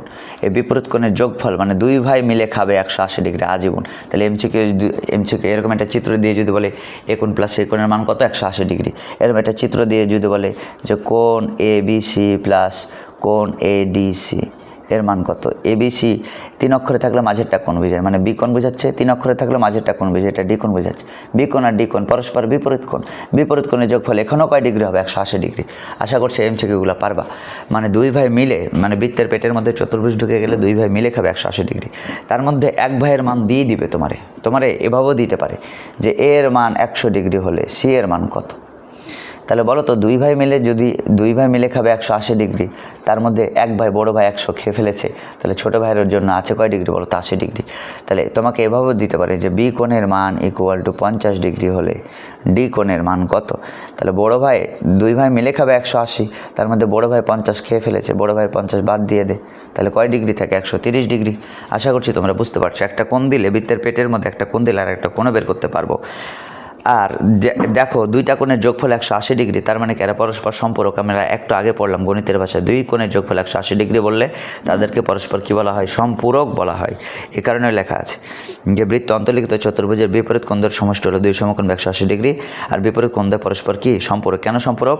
কারণ বিপরীত কোণ মানে দুই কোণের যোগফল কয় ডিগ্রি হচ্ছে বলো তো 180 ডিগ্রি হচ্ছে, এই কারণে তারা পরস্পর কি সম্পর্ক। আশা করি বোঝা গেছে এটা, ঠিক আছে। তারপর আমরা দেখি অর্ধবৃত্তস্থ কোণ এক সমকোণ বা 90 ডিগ্রি, অর্থাৎ অর্ধবৃত্তস্থ কোণের মান বলেছে আমাদের এক সমকোণ বা 90 ডিগ্রি। আমরা চলো একটু দেখে ফেলি অর্ধবৃত্তস্থ কোণের মান কত ডিগ্রি বলেছে, এক সমকোণ বা আমাদের বলেছে 90 ডিগ্রি। চলো দেখে ফেলি। তাহলে অর্ধবৃত্তস্থ কোণ এক সমকোণ বা 90 ডিগ্রি আমরা কীভাবে দেখব? অর্ধবৃত্তস্থ কোণ হলো অর্ধেক বৃত্তের উপর দাঁড়ানো কোণ। অর্ধেক বৃত্তের উপর একটা বৃত্তের অর্ধেক কাটাকাটি করে কোনো কোণ যদি বৃত্তস্থ কোণ দাঁড়িয়ে থাকে, তাহলে এটা হলো অর্ধবৃত্তস্থ কোণ। এটা হলো অর্ধবৃত্তস্থ কোণ। অর্ধবৃত্তস্থ কোণ সব সময় হয় 90 ডিগ্রি, মুখস্থ। এরকম চিত্র দিয়ে যদি বলে এই কোণের মান কত, 90 ডিগ্রি। অর্ধবৃত্তস্থ কোণ অর্ধেক বৃত্ততে এভাবেও হতে পারে যে এইদিকে কোণ দিতে পারে, যে যদি বলে এই কোণের মান কত, 90 ডিগ্রি। অর্ধেক বৃত্ততে এভাবেও হতে পারে, অর্ধেক বৃত্ততে এই দিকে একটা কোণ দিতে পারে, এটাও অর্ধেক বৃত্তের উপর দাঁড়িয়ে কোণ, তাহলে এই কোণের মান কয় ডিগ্রি, 90 ডিগ্রি। অর্ধেক বৃত্ততে এভাবেও দিতে পারে, নিচের দিকেও দিতে পারে, এভাবেও দিতে পারে, যদি বলে এই কোণের মান কত ডিগ্রি, 90 ডিগ্রি। সরাসরি অর্ধবৃত্তস্থ কোণ যেদিকেই দিক না কেন অর্ধেক বৃত্তের উপর দিয়ে দাঁড়ানো কোণ হলো অর্ধবৃত্তস্থ কোণ। সবসময় কোণের মানটা বলে দেবো 90 ডিগ্রি। এবং তোমাকে যদি এভাবে এমসিকিউটা দিতে পারে যে এটা এ দিল, বি দিল আর সি দিল, যে তোমার বললো হাফ এ কত, বলো হাফ এ কত। হাফ মানে কে কোণের অর্ধেক, আমরা জানি অর্ধেক বৃত্তের উপরে হাফ মানে কত, 0.5, আর এর মান কত, 90। 0.5 আর 90 গুণ দিলে কত, 45 ডিগ্রি, মানে 90-এর অর্ধেক কত, হাফ এ কত। তাহলে এক্ষেত্রে বলবো হাফ এ কত ডিগ্রি বলো তো, 45 ডিগ্রি। আশা করি তোমরা এটা বুঝতে পারছো। তাহলে অর্ধবৃত্তস্থ কোণ। আর তোমাকে যদি বলে এরকম অর্ধবৃত্তস্থ কোণ দিয়ে তোমাকে নাম দিয়ে দিল পি কিউ আর, বললো 3Q কত, 3Q। তাহলে আমরা বলছি অর্ধবৃত্তস্থ কোণ মান 90 ডিগ্রি, 3Q বলেছে, তাহলে 3 গুণ 90, তাহলে 3 7 কত, 3 9 কত, 27, 270 ডিগ্রি। উত্তর হয়ে গেল 3Q। আশা করছি পারবা, এই ধরনের এমসিকিউগুলো তোমরা করতে পারবা। অর্ধবৃত্তস্থ কোণ এক সমকোণ, ওকে, বা 90 ডিগ্রি। এবার বলেছে বৃত্তে অন্তর্লিখিত সামান্তরিক একটি আয়ত, মানে বৃত্তের পেটের মধ্যে যদি আমরা সামান্তরিক আঁকতে যাই, এটা 100% ওটি একটি আয়ত। বৃত্তের পেটের মধ্যে বৃত্তে অন্তর্লিখিত সামান্তরিক আঁকতে গেলে ওটা এরকমের একটা কী হয়ে যায়, আয়ত হয়ে যায়, আয়ত। তাহলে মুখস্থ রাখবা, বৃত্তে অন্তর্লিখিত সামান্তরিক একটা কি, আয়ত। এটা একবারে ঠাডা মুখস্থ। বৃত্তের পেটের মধ্যে আমরা সামান্তরিক আঁকতে গেলে ওটা একটা কী হয়ে যায়, আয়ত হয়ে যায়। বৃত্তে অন্তর্লিখিত সামান্তরিক একটি আয়ত, খুবই মুখস্থ।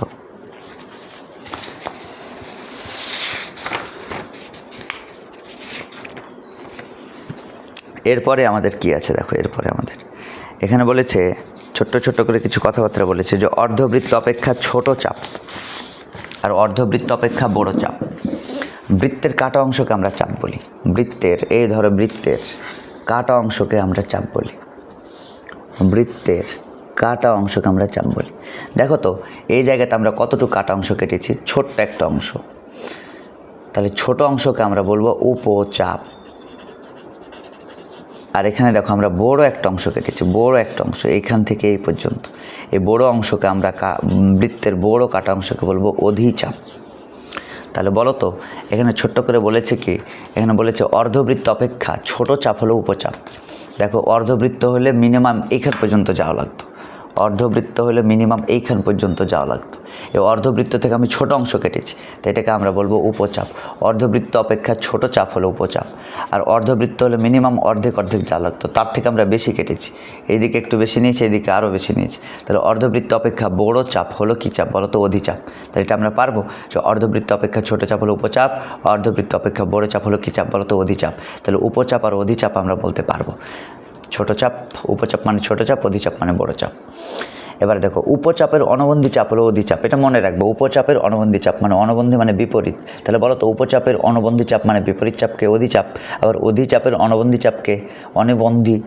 তাহলে অধিচাপ মানে বড়, বড়ের অনবন্ধীকে বলো তো ছোট, ছোট মানে উপচাপ। এইটুকু আমরা পারবো।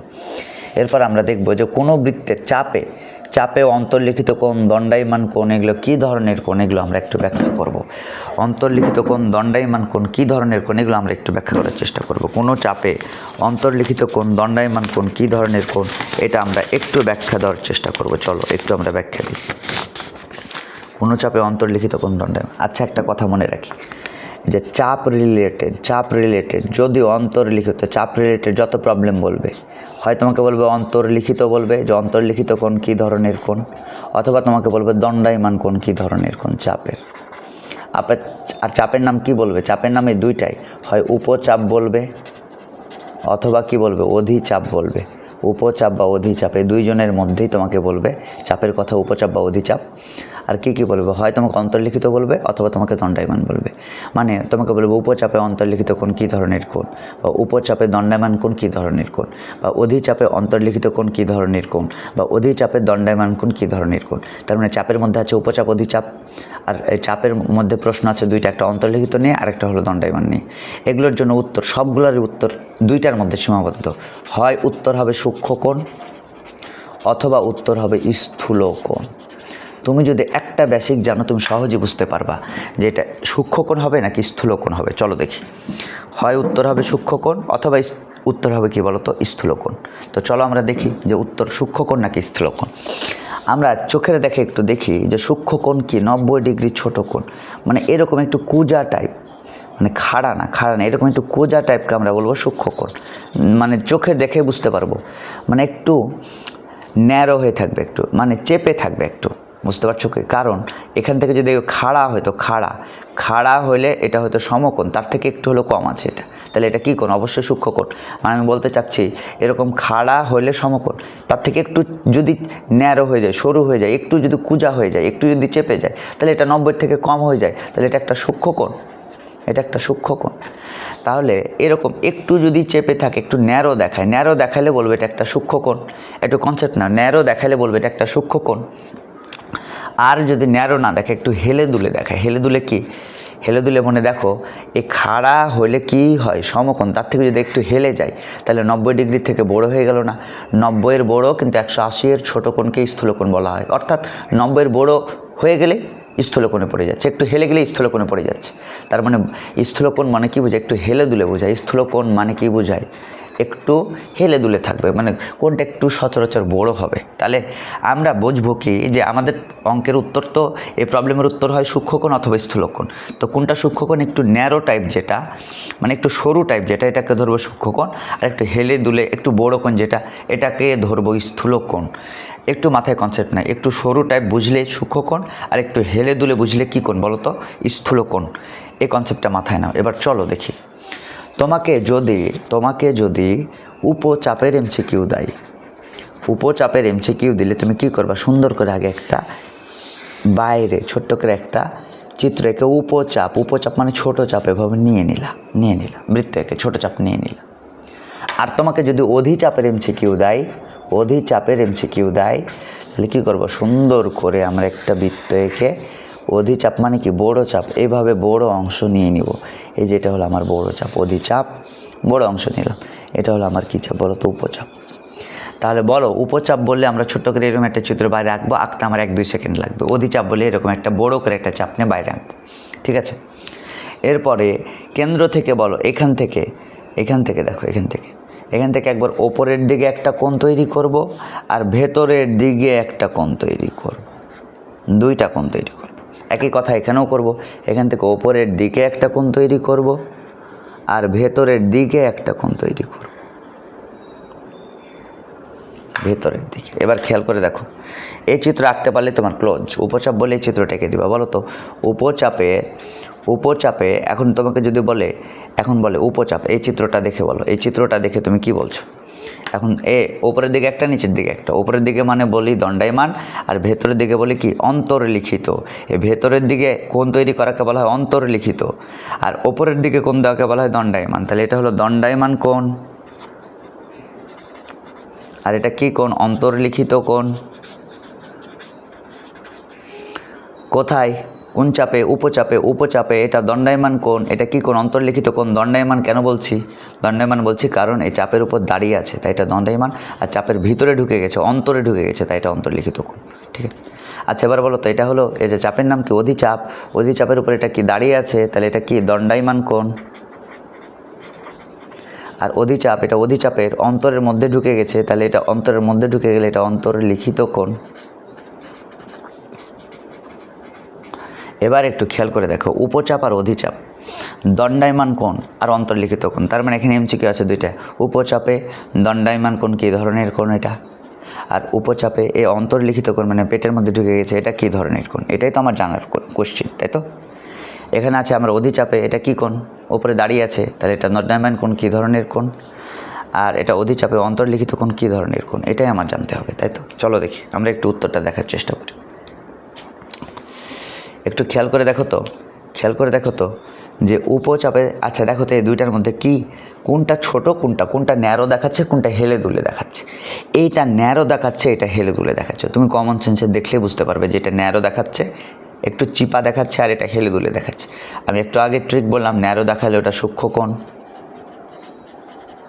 আর হেলে দুলে দেখালে কি? স্থূল কোণ। কারণ আমার উত্তর দুইটার মধ্যেই বাছাই করতে হবে, হয় সূক্ষ্ম কোণ অথবা স্থূল কোণ, আর এর বাইরে কোনো কিছু নাই। এবার বলো অধিচাপ। অধিচাপে এই দুইটা কোণের মধ্যে কোনটা ন্যারো দেখাচ্ছে? ন্যারো দেখাচ্ছে এইটা, ন্যারোটাকে বলবো সূক্ষ্ম কোণ, আর হেলে দুলেটাকে কি বলবো? স্থূল কোণ। এই তো বের হয়ে গেল, এমসিকিউ হয়ে গেল। তাহলে তুমি যদি চাপ, আচ্ছা এখন তুমি বলবা যে এতগুলো কাহিনী মানে অনেক টাইম লাগবে। এখন তুমি দেখো, তুমি নিজে উত্তর বের করতে পারছো। উপচাপে এটা কী কোণ? দণ্ডায়মান কোণ। কী কোণ? ন্যারো। ন্যারো মানে কি? সূক্ষ্ম কোণ। উপচাপে অন্তর্লিখিত মানে পেটের মধ্যে কোণ। হেলে দুলে মানে কি? স্থূল কোণ। এবার বলো অধিচাপে দণ্ডায়মান কোণ। হেলে দুলে মানে কি? স্থূল কোণ। আর অধিচাপে অন্তর্লিখিত কোণ কী কোণ? ন্যারো কোণ মানে কী কোণ? সূক্ষ্ম কোণ। আর তুমি অনেকে বলবে স্যার এটা মনে হয় অনেক কঠিন, বেসিক, অনেক টাইম লাগবে পড়তে। টাইম লাগবে না, তুমি এটা একটু চর্চা করলে এবার এমসিকিউগুলো পড়লে তুমি সহজে সলভ করতে পারবে। চলো এমসিকিউগুলো আমরা দেখে ফেলি একটু। আশা করছি তোমরা এটা বুঝতে পেরেছো কিনা আমাকে একটু জানাই। না বুঝলে আরেকবার তোমরা একটু রিপিট দেখে নিও। ওকে চলো একটু দেখে। এখানে আমাদের বলেছে, প্রথমে বলেছে কি দেখো, প্রথমে বলেছে কোনো বৃত্তের অধিচাপে অন্তর্লিখিত কোণ। চলো দেখি। আচ্ছা প্রথম এমসিকিউটা আমাকে দিয়েছে অধিচাপ নিয়ে, তাহলে অধিচাপ নিয়ে এমসিকিউ দিলে টুপটুপ করে অধিচাপ নিয়ে কতক্ষণ লাগবে? এটা 1 সেকেন্ড লাগলো। ওপরে একটা কোণ দণ্ডায়মান কোণ, আর নিচে একটা কোণ কী কোণ? স্থূল কোণ, অন্তর্লিখিত কোণ। দণ্ডায়মান কোণ আর অন্তর্লিখিত কোণ আমি বুঝতে পারছি, এটা আমি বুঝতে পারছি। ন্যারো কোণ মানে কী কোণ? সূক্ষ্ম কোণ। এটা হলো সূক্ষ্ম কোণ। আর এটা হেলে দুলে কোণ মানে কী কোণ? স্থূল কোণ। ন্যারো কোণ মানে কী কোণ? সূক্ষ্ম কোণ। হেলে দুলে কোণ মানে স্থূল কোণ। এখন তোমাকে কী বলেছে? অধিচাপ নিয়ে কী বলেছে? অন্তর্লিখিত কোণ। তাহলে অধিচাপে অন্তর্লিখিত কোণ মানে নিচেরটা। অন্তর্লিখিত মানে বুঝতে পারছো, অধিচাপ হলো আমার এইটার মধ্যে পেটের মধ্যে যেটা আছে নিচেরটা, তাহলে অধিচাপে অন্তর্লিখিত কোণ কী কোণ? সূক্ষ্ম কোণ। এই তো উত্তর, সূক্ষ্ম কোণ। অধিচাপ নিয়ে যত পারবে সব এমসিকিউ তুমি 3-4 সেকেন্ডের মধ্যে বেরিয়ে যাবে। এটা এখানে বলছে কোনো বৃত্তের উপচাপে অন্তর্লিখিত কোণ। এবার বলেছে উপচাপ, ছোট চাপ, একটা হলো উপরে, একটা হলো নিচে। তাহলে এটা হলো ন্যারো, এটা হলো হেলে দুলে। তাহলে ন্যারো হলো সূক্ষ্ম কোণ, আর হেলে দুলে কী কোণ? স্থূল কোণ। এবার আমরা কী চেয়েছি? উপচাপে কী চেয়েছি? বলেছে উপচাপে অন্তর্লিখিত কোণ চেয়েছে। অন্তর্লিখিত মানে কি? ভেতরের দিকে যেটা অন্তর্লিখিত মানে এটা। উপচাপে অন্তর্লিখিত কোণ কী কোণ? স্থূল কোণ। আশা করছি তোমরা এটা বুঝতে পারছো কিনা আমাকে একটু জানাই। না বুঝতে পারলে একটু দেখবা, কিচ্ছু না, প্রবলেমটা কিচ্ছু না। তোমাকে বলেছে অধিচাপ মানে বড় চাপ, এই বড় করে একটা চাপ নিয়ে নিলাম, ঠিক আছে। এবার ওপরে একটা ওপরের দিকে দিলাম, নিচের দিকে দিলাম। ওপরের কোণকে বলি দতে দাঁড়িয়ে আছে দণ্ডায়মান কোণ, আর নিচের দিকে অন্তরে ঢুকে গেছে অন্তর্লিখিত কোণ। এবার তাহলে দণ্ডায়মান কোণ, অন্তর্লিখিত কোণ গেল। এবার সূক্ষ্ম কোণ, স্থূল কোণ আমি দেখতে পাচ্ছি। ন্যারো কোণ সূক্ষ্ম কোণ, হেলে দুলে স্থূল কোণ। এখন কী বলেছে? অধিচাপে কী চেয়েছে? অন্তর্লিখিত কোণ। তাহলে কী কোণ? সূক্ষ্ম কোণ।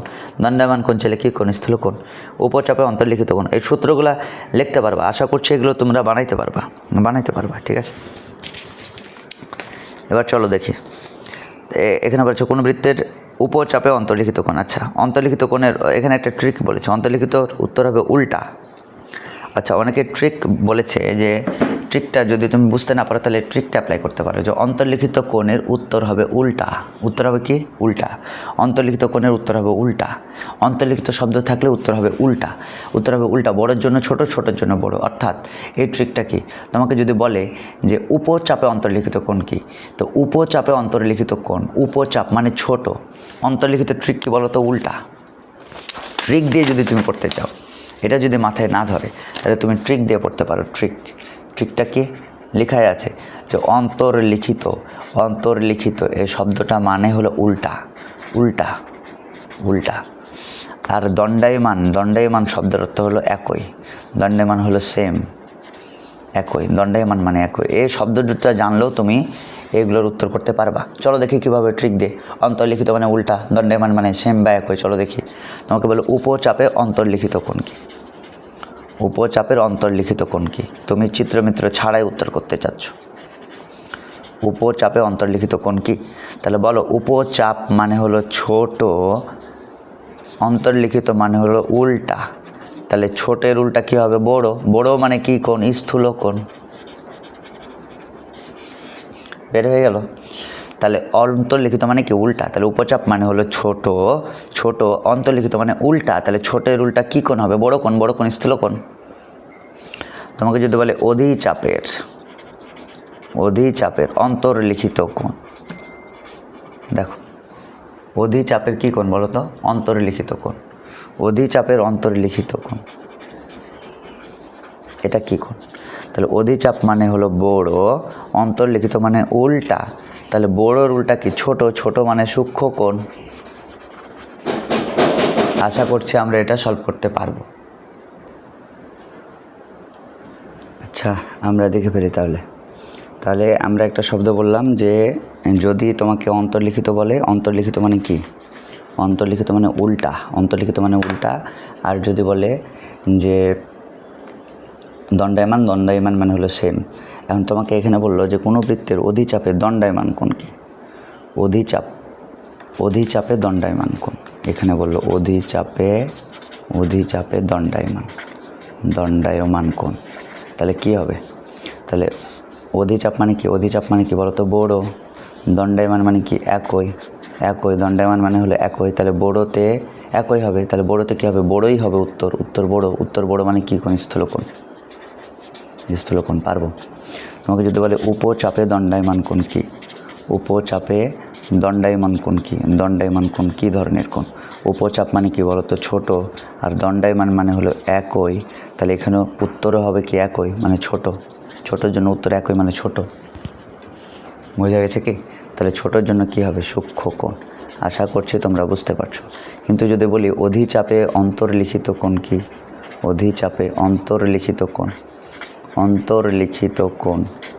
তাহলে অধিচাপ মানে বড়, অন্তর্লিখিত মানে কি? উল্টা। অন্তর্লিখিত মানে উল্টা। তাহলে বড়ের উল্টা কি? ছোট। ছোট মানে সূক্ষ্ম কোণ। এভাবে আমরা বের করে ফেলবো। আশা করছি বুঝতে পারছো। অধিচাপ মানে বড়, দণ্ডায়মান মানে একই। তাহলে বড়োর একই কি? একই। বড়ই হবে। বড়োর একই কি? বড়ই হবে। তাহলে এটার উত্তর বড় মানে কি? স্থূল কোণ।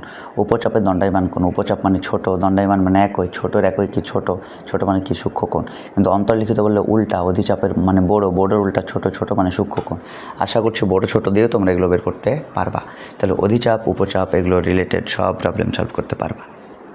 চলো দেখি। এখানে বলা আছে যে কোনো বৃত্তের উপচাপের অনুবন্ধী চাপ। উপচাপের অনুবন্ধী চাপ মানে কি? বড়। অধিচাপ বোঝায়, বড় বোঝায়। উপচাপের অনুবন্ধী চাপ মানে অধিচাপ বোঝায়। অধিচাপ মানে কি? চাপ, বড় চাপ। বড়োতে অন্তর্লিখিত চাচ্ছে। অন্তর্লিখিত মানে কি? উল্টা। তাহলে বড়োর উল্টা কি? বড়োর উল্টা কী হবে? ছোট। ছোট মানে কী কোণ? সূক্ষ্ম কোণ। আশা করছি তোমরা এটা বুঝতে পারছো। তারপর লেখা আছে কোনো বৃত্তের অধিচাপের অনুবন্ধী চাপে। অধিচাপ, অধিচাপ মানে বড় এর অনুবন্ধী। তাহলে বড়ো এর অনুবন্ধী কী হবে? ছোট। উপচাপ। তাহলে এটা হলো ছোট বোঝাচ্ছে। অধিচাপের অনুবন্ধী চাপ মানে হলো উপচাপ। উপচাপ মানে কি বোঝায়? ছোট।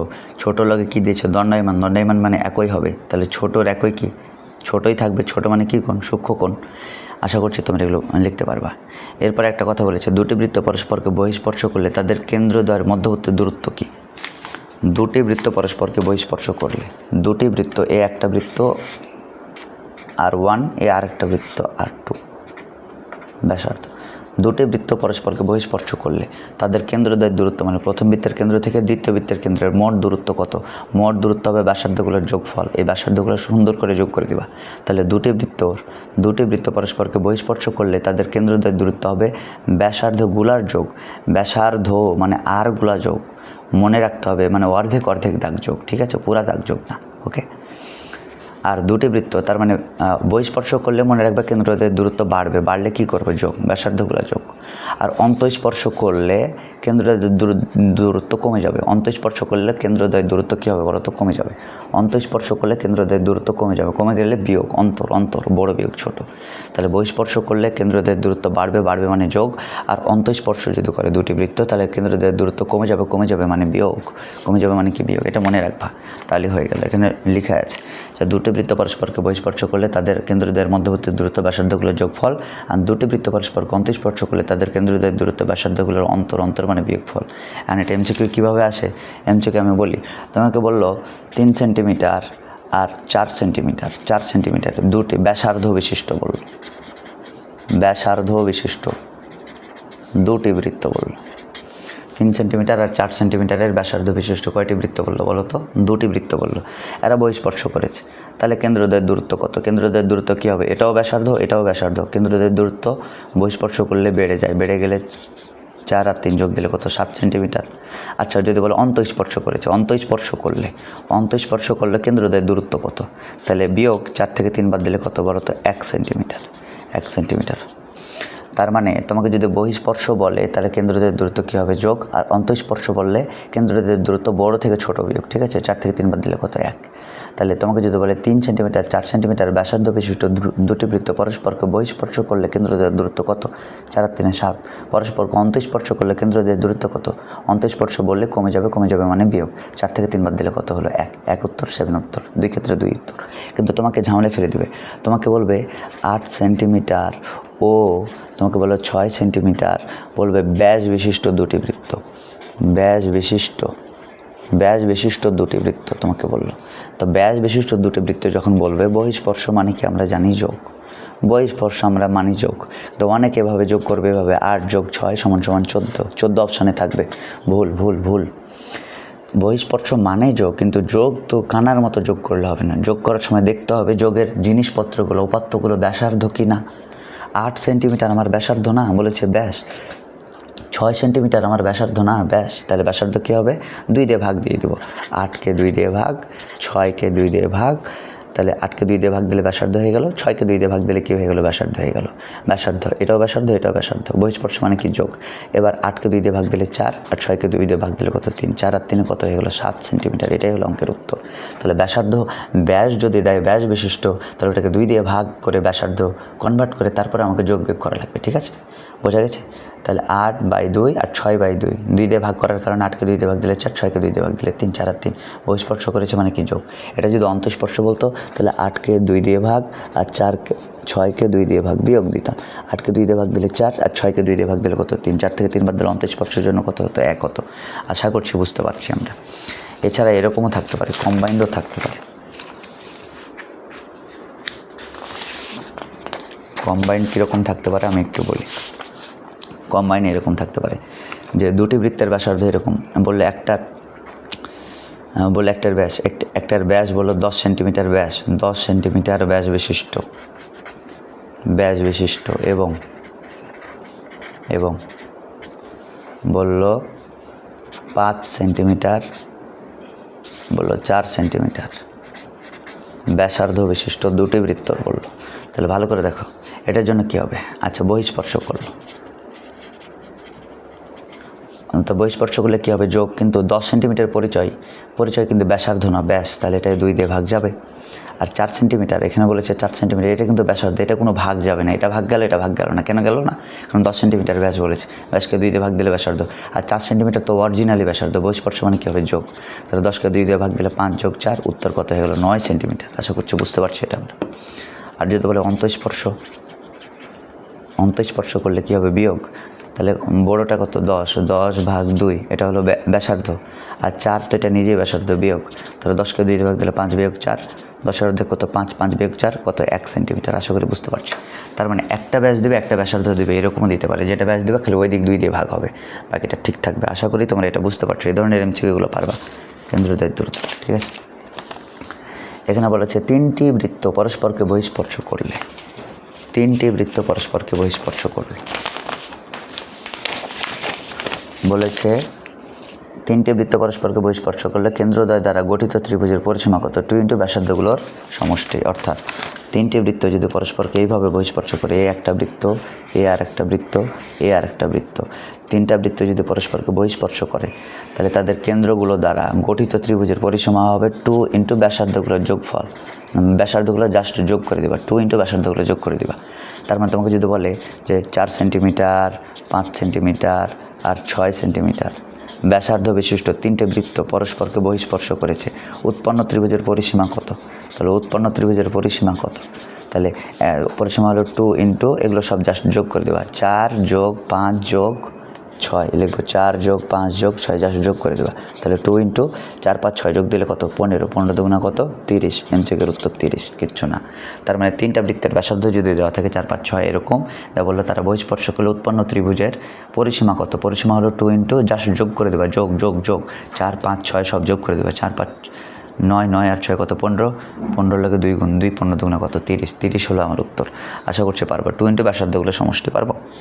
এরপর আমাদের কি বলেছে দেখি, বৃত্তের অভ্যন্তরস্থ একটি বিন্দু বহিস্থ একটি বিন্দু সংযোজক রেখাংশ বৃত্ত থেকে একটি বিন্দুতে ছেদ করে। আসলে কথাটা সত্য। বৃত্তের অভ্যন্তরস্থ একটি বিন্দু এবং বহিস্থ একটি বিন্দু, দেখি এ বলেছে বৃত্তের অভ্যন্তরস্থ একটি বিন্দু বহিস্থ একটি বিন্দুর সংযোজক রেখাংশ, মানে তাদের যোগ করে দিলে তার বৃত্তকে কয়টি বিন্দুতে ছেদ করে? একটি বিন্দুতে। তাহলে এটা মুখস্থ রাখবো, অভ্যন্তরস্থ বিন্দু বহিস্থ একটি বিন্দু সংযোজক রেখাংশ বৃত্তটিকে কয়টি বিন্দুতে ছেদ করে? একটি। আশা করছি এটা পারবা। একদম আমরা লাস্ট মোমেন্টে চলে আসছি, আমরা একটু পড়ে ফেলবো এগুলো।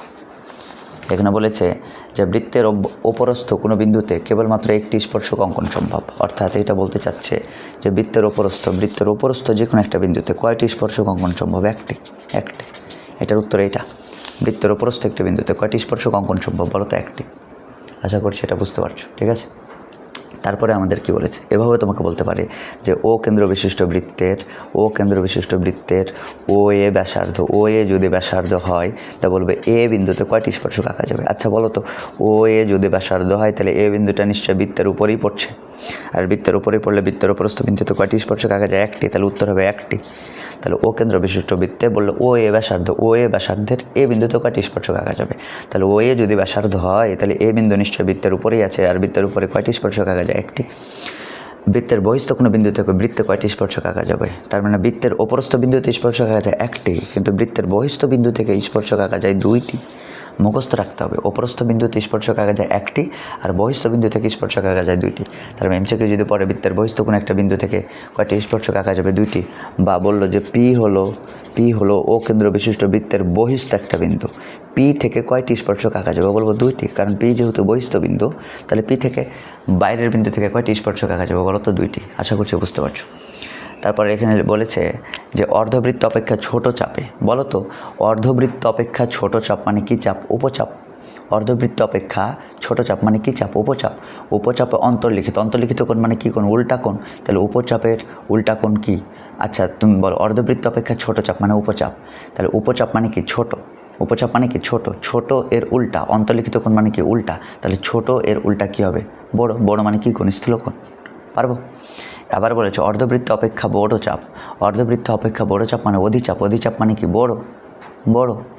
বড় এর দণ্ডায়মান কোণ মানে কি কোণ? একই কোণ। তাহলে বড় এর দণ্ডায়মান মানে একই, বড় এর একই কি? বড়ই হবে। বড় মানে কি কোণ? স্থূলকোণ। পারবো? এখানে বলেছে ও কেন্দ্র বিশিষ্ট বৃত্তের ও বি ব্যাসার্ধ হলে বি বিন্দুতে কয়টি স্পর্শক আঁকা যায়? তাহলে বি নিশ্চয় বৃত্তের উপরের একটা বিন্দু, কয়টি স্পর্শক আঁকা যাবে? একটি। এবার খেয়াল করে দেখো, কোনো বৃত্তচাপে অন্তর্লিখিত কোণ 120 ডিগ্রি হলে বৃত্তচাপটা কি? তাহলে অন্তর্লিখিত কোণ মানে কি কোণ? উল্টা কোণ। উল্টা না? অন্তর্লিখিত মানে কি কোণ? উল্টা। অন্তর্লিখিত মানে কোণ কি? উল্টা। এবার বলো 120 ডিগ্রি এটা কি কোণ? 120 ডিগ্রি এটা কি কোণ? এটা বড় কোণ না ছোট কোণ? 90-এর ছোট হলে সূক্ষ্ম কোণ, আর 90-এর বড় হলে কি কোণ? স্থূল কোণ। এটা বড় কোণ। তাহলে বলো 120 ডিগ্রি হলো বড়। আবার বলছে 120 ডিগ্রি মানে কি? বড়। 120 ডিগ্রি বড়। আর তার চেয়ে অন্তর্লিখিত মানে উল্টা। তাহলে বলো বড়ের উল্টা কী হবে? ছোট। তাহলে চাপটা হবে ছোট, ছোট মানে উপচাপ। বোঝা গেছে না যায়নি? দেখবা এটা একটু চেষ্টা করে দেখবা, চেষ্টা করে দেখবা। আবার বলছে অন্তর্লিখিত কোণ, কোনো বৃত্তচাপে অন্তর্লিখিত কোণ 120 ডিগ্রি।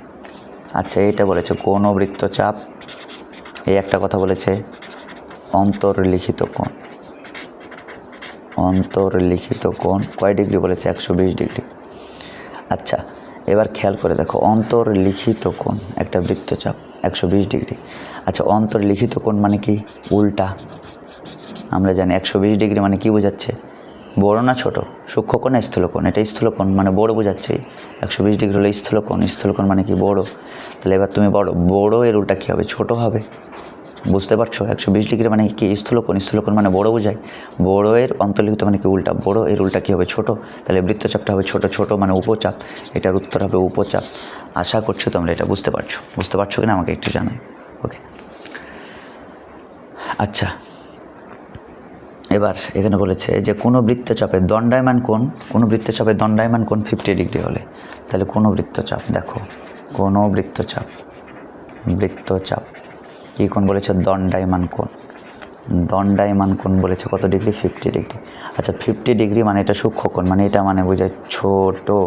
দণ্ডায়মান মানে একই থাকবে, তাহলে ছোট এর একই কি? ছোটই হবে। তাহলে এটার উত্তর হবে কি? উপচাপ। ছোটোর উত্তরে এটার উত্তর হবে কি? উপচাপ। 50 ডিগ্রি মানে ছোট, দণ্ডায়মান মানে একই, তাহলে ছোট এর একই কি? ছোটই থাকবে। ছোটোর একই কি? ছোট থাকবে, ছোট থাকবে, তার মানে এটার উত্তর কি? উপচাপ। আশা করি পারবো এটা। এখানে বলেছে দুটি বৃত্ত সর্বোচ্চ সাধারণ স্পর্শক আঁকা যায় কয়টি? দেখবে এই যে দেখো দুইটি বৃত্তে, এই যে একটা বৃত্ত আর একটা বৃত্ত, দুইটি বৃত্তে কয়টি সাধারণ স্পর্শক আঁকা যায় সর্বোচ্চ বলো তো? এই যে একটা, দুটা, তিনটা, চারটা, মোট 4টা সাধারণ স্পর্শক আঁকা যায়। তাহলে দুটি বৃত্তের সর্বোচ্চ কয়টি সাধারণ স্পর্শক আঁকা যাবে? 4টি। যখন পরস্পরকে ছেদ না করবে, একে অপর থেকে যখন আলাদা থাকবে, তখন কয়টি স্পর্শক আঁকা যায় বলো তো? 4টি। তাহলে দুটি বৃত্ত সর্বোচ্চ কয়টি স্পর্শক আঁকা যায়? 4টি। এটা মনে রাখবো। কীভাবে? এই যে দুটি বৃত্ত সর্বোচ্চ এই দিক দিয়ে একটা, দুটা, পাশ দিয়ে একটা, পাশ দিয়ে একটা, 4টা। মুখস্থ রাখবে। দুটি বৃত্তে কয়টি সাধারণ স্পর্শক আঁকা যায়? সাধারণ স্পর্শক মানে যে স্পর্শক অ্যারো টাচ করবে, অ্যারো টাচ করবে। দেখো এই 4 জন অ্যারো টাচ করছে, অ্যারো টাচ করছে, তাই এরা সাধারণ স্পর্শক। আর নর্মাল একজনকে টাচ করলে স্পর্শক, আর কোনো কেউ যদি দুজনকে টাচ করে তাহলে সাধারণ অ্যারো করছে, অ্যারো করছে টাচ। ঠিক আছে? তাহলে আমরা বুঝতে পারছি দুটি বৃত্ত সর্বোচ্চ সাধারণ স্পর্শ কয়টি? 4টি। আর দুটি বৃত্ত পরস্পরকে বহিঃস্পর্শ করলে তার সাধারণ স্পর্শ কয়টি? 3টে। এই যে দেখতে পাচ্ছ দুটা বৃত্ত যদি বহিঃস্পর্শ করে, একটা, দুটা আর কয়টা? 3টা। দুটি বৃত্ত পরস্পরকে ছেদ করলে সাধারণ স্পর্শক কয়টা? ছেদ করলে, ছেদ মানে একটার মধ্যে আরেকটা ভাবে ঢুকে গেছে, এই ক্ষেত্রে সাধারণ স্পর্শক কয়টা বলো তো? 2টা। তাহলে সর্বোচ্চ হলো 4টা, বহিঃস্পর্শ করলে কয়টা? 3টা, ছেদ করলে কয়টা? 2টা, আর অন্তঃস্পর্শ করলে কয়টা? অন্তঃস্পর্শ করলে 1টা। তাহলে সাধারণ স্পর্শক, দুইটি বৃত্তের সাধারণ স্পর্শক সর্বোচ্চ আঁকা যায় কয়টা? 4টা, বহিঃস্পর্শ করলে কয়টা? 3টা, ছেদ করলে কয়টা? 2টা, অন্তঃস্পর্শ করলে কয়টা? সাধারণ স্পর্শক আঁকা যায় 1টা। এগুলোই লেখা আছে। আশা করছি এগুলোই লেখা আছে। আশা করি তোমরা সবাই বুঝতে পেরেছো। আজকের আমাদের ভিডিও এখানেই ক্লোজ। ওকে, ধন্যবাদ।